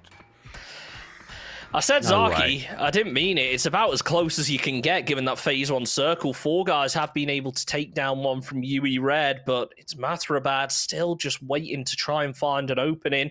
EP coming in from RZ, so they're going to be able to make it into the centers. 4 guys. We spoke about their aggression. Definitely raiding true here. They're giving some chase to Speedo, has risen behind. They've got players out in front. They're just trying to land the shots, but haven't been able to quite yet. Yeah, I think he's seen the guys on the other side. They've got to make some noise. They've got to try and stop this push. UE have a level of aggression, and as I said, this game feels better, feels more dialed up. And 4 guys, though, looking to try and isolate. It's like lions in the wild isolating a gazelle. They're unable to do some, and they do pack themselves back up. So, RZ, they're jumping out of that. EP will grab themselves a compound, but with the team having landed up here, you got to wonder if there's going to be any vehicles left. It looks like Sen are trying to position up, covering themselves over to the west, opting not to fully commit to the compound, because honestly, you don't get the best line to sight out of that compound. It's really good because it's hard to push, but if a team is able to get over to that hill just to your south without you realizing, you can be punished in no time. Yeah, a lot more teams going on those rotation paths. Let's try and catch some of their rotation action, though. You, Red, though, had disengaged from 4 guys, but now they find themselves for 0. Grenade comes over to the top. All getting involved as well from the higher ground. It's a 1-2, and Infected gets the blow. He needs to try and get the flush here, but I think the grenade will do the final impact. No, it does huge damage. And he might get it in the end. Yeah, Orcs do get it. Infected find themselves with another kill. Nicely done. So now ZH, they're just surrounded, but they're able to land a headshot over on to Speedo, sorry. Can Sherlock solve the mystery and find themselves a way out of here? It looks like UE Red have got Ikeda going for the res, just out of nade range, but this could be a really good opportunity for ZH to push if they wanted to get aggressive, because Orcs, they're a little bit preoccupied dealing with MB. Only one player is really able to take shots down in their direction. It's interesting that they launched that grenade out to north of that compound. It's kind of telling me that I don't know the read or who was there. I know Infected did get it. We'll get a bit of a blip now, but that's because we are on an SC server, or SCA server, sorry. Sherlock, again, he's trying to find the puzzle. He finds an exchange of 5.56. Grenade goes through, steps up and steps out. Wilson. Oh, sorry, I didn't mean Wilson. He's just next to him. Does get the king, and Yui will go down. Now, though, Zinc is going to be moving in this direction as well. Is he going to move up towards the rest of his team or not? We'll hop on board with Rat Hunters right now, as it looks like they are making their way into zone, but they've got Ocean up ahead of them. They are going to pull up on this ridge, and the zone is going to move away from them, so I think this is just a stopping point to plan out the next step of the rotation. Yeah, we do find ourselves going towards that sort of west side. Does mean this fight does need to come to an end. MB store locked down, Stomp been pushed, Orcs trying to find the opening, again popping shots, as you can see on the map feed coming in here. But again, no exchange. There's no need for them MB to move. They just need to sit and go, do you know what? If you want the points, guys, come and get it. My question is really, up by Severny, you've got that big hillside, which in a zone like this could be so powerful, but you have to time it well with the move. You can see Senna have it right now. It's going to be a load of teams coming their way. Speaking of that, there's a squad coming over towards Zinc, and he's going to be getting taken down, caught in the pinch as Koya start to pick up some more points. ZH finally making a name for themselves. It seems like it's been a little bit of a slow night for them. Wikipedia looked like he was about to fall. He's down to low health, decides not to go for the heal, commits to the shots, and it helps his teammate get a knock. X-Right going to be able to take down Wikipedia, and it's Team Reflex that fall. Yeah, they've got, they left lost one early to Studs. Remember, they're on that split. Didn't work out for them. Orcs going to reposition. I think they're going to try and disengage. Maybe look at the third party action on the other side here. And on that north side, Rat Hunt as well. They had to find safety, and they found a safety in Loving Arms of Senna. Most of them will fall down. Oceans do find at least 1 or 4 guys, and a quick kill confirm will go for them. So Senna, once they get this res, they need to switch their attention up to that hillside, because, as I mentioned, it's just so important in a circle like this. What a perfect smoke to cover his teammate. But this is what I was talking about. SM right now, taking a bit of a bolt battle. And again, that destructible terrain makes this position even more powerful, being able to dig a hole on top of the ridge, peek up, cause problems for those teams around you. Squad Matrix, is Kira stuck? No. I thought he was for a second. Just let you throw the pickaxe. Yeah, when you build those pickaxes, when you dig those trenches right at the very, very top, it's so hard to find people there. Like, you literally have to run on top of them for it to cause damage, cause problems. And as a result, you tend to lose one. So you've got to, when like rotation, you've got to go for the exchange. They've made the call. They know exactly where it is. They've hit some shots. Now they're waiting for the blue zone. MB now having to make the move if they want to try and survive out. Surprisingly, they actually tab out towards zone. I know it's a bit of a mere way to do it, right? But you've got 15 games. We're on game number 5 here. 10 more you've got in the bank. Do you really want to give up an additional 2 points when you don't have to? It's a good question. I think Orc are playing this perfectly, though. They're leaving one player behind. He's pretty low on meds, though. But they're just waiting. The rest of Orc are going to hang up to the north. Ocean Gaming, what just happened there? Completely annihilate Squad Matrix. That has given them control of the hillside. They just moved out of Severny. Did Squad Matrix not realize that there was a team in Severny and just get jump scared? Yeah, maybe. Like, Not quite Ocean sure. didn't even concede a knock there. 5 kills already with 40 teams still alive. Yeah, they got to move off this hillside, but they're going to make it hard for Senna to make a move of their own. Yeah, we're going to have to make a move of their own. Shots will come through. Senna in a not bad position. And actually, it comes down to squad 1 finding that position, but we found position with them last time. They found a second place, but not major amounts of kills. They got, as you say, got to breathe that confidence that they can have more from this game. Zero caught with big shot. Able to get out the way, heal up. It's a really good spot for them to be in, as everyone seems to be going over for the shooting range dips now. There's plenty of them to work with. Koya, for such an aggressive squad, this isn't really the position you'd see them being in. One player goes down, the smoke is out for the res, but Ocean could cause major problems from this hillside. Question is Ocean getting the cars and roll that way. There's 1, there's 2, there's 3, so maybe they're looking to capitalize up on this one. Car is maxed out, but seems to be maxed out with missing tires potentially, as he's not going anywhere fast quick. So no roll over just yet, but they are rolling in the right direction. Koya, Ripjaw, he's ready for it, but that 3 gear, the RPD, it's intimidating. It doesn't matter when you got shots like that, though. Able to take down the player, but does get knocked. A little bit greedy to go for the flush there, potentially. As the rest of Koya now open from the north. They can't really move back P90. here. Ocean Don't take came back. in Cypher. He's got the P90, but he gets chased down the stairs. Why did he turn his back? MB go down. They're going to fall. OG up to 6 kills, down to 2. That blue zone's going to cause some damage. Actually, nice counteract. He goes back the other way. He's going to force some damage, but it's only 1 blue zone. It actually gets out of the reach of it as well. So, good play. It's going to be reliant for the rest of his team now to give him saving grace. But for them, his grenade went there and it's down to 1. So, good play from Ocean, but maybe not the level of points we expected. Now, shooting range.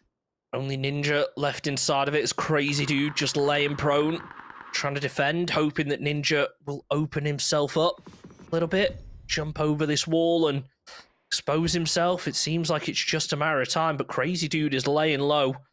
Might just be able to stay safe here. I'm not sure whether he could see over. Probably with the third person, he has been able to. He's got the read, knows where Ninja is, sees the nade in hand, tries to capitalize. The nade is short, throws one of his own. Not sure whether that was the smartest decision. So the nade animation might cause him problems, but look at this. Crazy Dude has completely spun this fight around. Now he's the one in the blue trying to get the jump onto Ninja, going for the pre-fire. 109 bullets left in the clip. Right. He uses the third person perfectly to know where that player's going to be, gets the kill, but now he's getting shot by Spray Lag up to the north. I absolutely love the pre-fire. Comes through, doesn't quite get connection. Ninja tried to make some ninja moves. For Crazy Dude, it's the end of the road. Let's be realistic. Here's to try and something magical. Maybe he gets a bit of a saving grace because Senna is a team that also need to move, and maybe they get the distraction needed on Konya. Now Senna make their move. Are they going to push over towards Koya? It looks like Koya are going to group up. They've still got the hillsides, but they really need to get closer towards 0 hour, and we've seen that gets them into nade range. Ripjaw will fall to the drive-by from Jadu. Spray Lag there with the P90. 1, 2, nearly the third. King falls, though, and now Senna left with only 1 player up.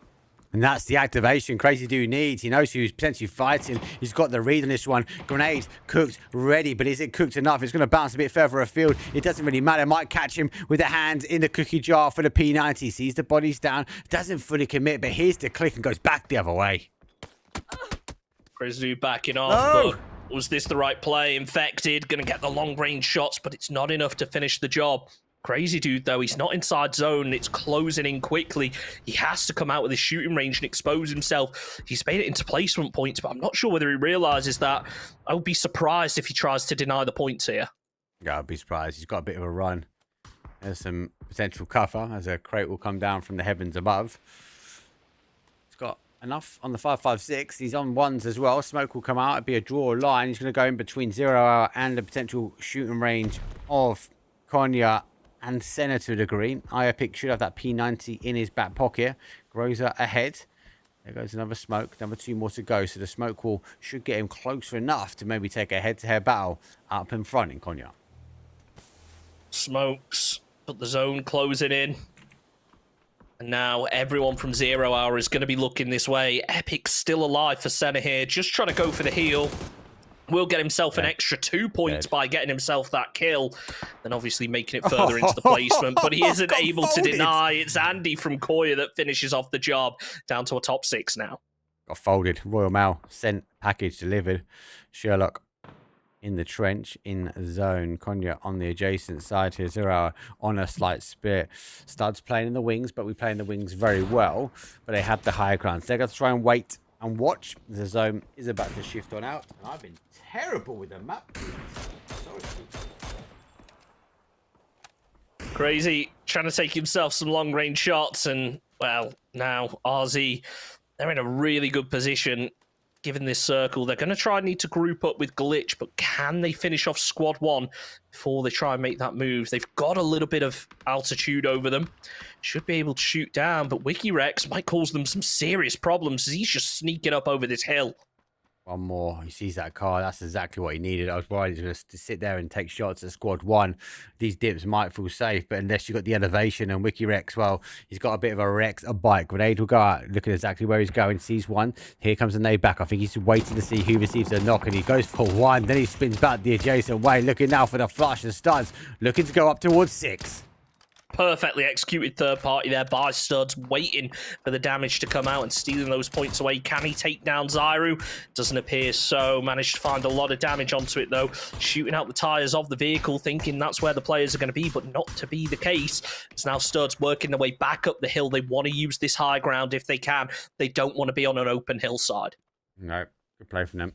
Good play, but they are in. If they can control for a while. Jaro rolls in, kind of gets out and sneaks away from 0 on towards this sort of north side. So has a little bit of ridge to play for. That BRDM is coming his way. He's got a Groza. It's going to cause some problems, but it's getting denied some other problems. And there are the shots. Goes for Peekaboo and Toxic. Well, some might say it's a toxic play. I don't. It's the right play for Squad 1. Nicely done there as Koya will fall. We make it into the top 5 and Squad 1, they're just making the most out of this BRDM where they can. There's so little position to actually try and play here. Maybe just going to go for the run over kill. There are some dips that they could try and take. Instead, they opt to play the ridgeline. Studs will start moving down over towards Orcs, who are preoccupied, shooting down over towards 0 Hour. So this could be Studs' perfect opportunity to make something happen. But Studs, they're just continuing to fight up to the north. 0 Hour, oh, look at this, heading towards Squad 1, but AWM can be so dangerous. Yeah, he's again arguably the IDM is going to be pretty safe in these little dips. He's got a lot of read onto 0. I wonder if he's got the read as to how close we do see Sherlock. I think he's seen the top of the car, so I think expectations for me is he knows someone is pretty much right on top of him, but he can't drop. If he hears the run, if he hears a grenade, he needs to jump in that BRDM quick. But he's just waiting now, trying to find an opening. Oh, that should have been it, but he's not able to land it. Over onto Enko, that's 2 bullets wasted. And this is not good for Squad 1. They need to start picking up the kills. This is the second game in the row where they've made it to the end game. They've only got 1 kill on the board. Really a survival-based squad, and that does not work in this kind of format. It does not. We shall wait and see.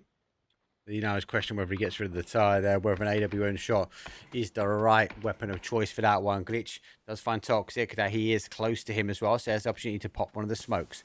Now we see if 0 Hour knows to read as the zone shifts back towards the northwest side. They need to work their way, and Studs are above. Squad 1 is ahead, and they are ahead with a BRDM, but Sherlock could cause some big, big problems. Sherlock just sneaking in for the time being. Not wanting to give anything away. Hoping he can get maybe within grenade range. Realizes if he stands up, then Orcs are going to be looking his way. Wikipedia preps a nade of his own. Aiming for that BRDM. It's a little bit far, though, as both the Squad 1 players able to get into the BRDM. Get themselves that little bit of safety to heal up. Seen him. Squad 1, they've got to get aggressive now.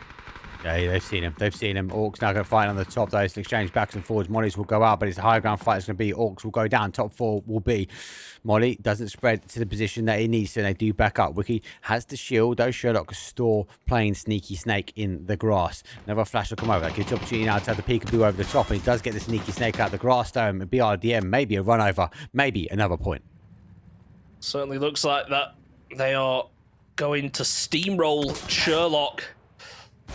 And there's not really all that much that 0 Hour can do except hop in a vehicle and hope that they don't follow the same fate.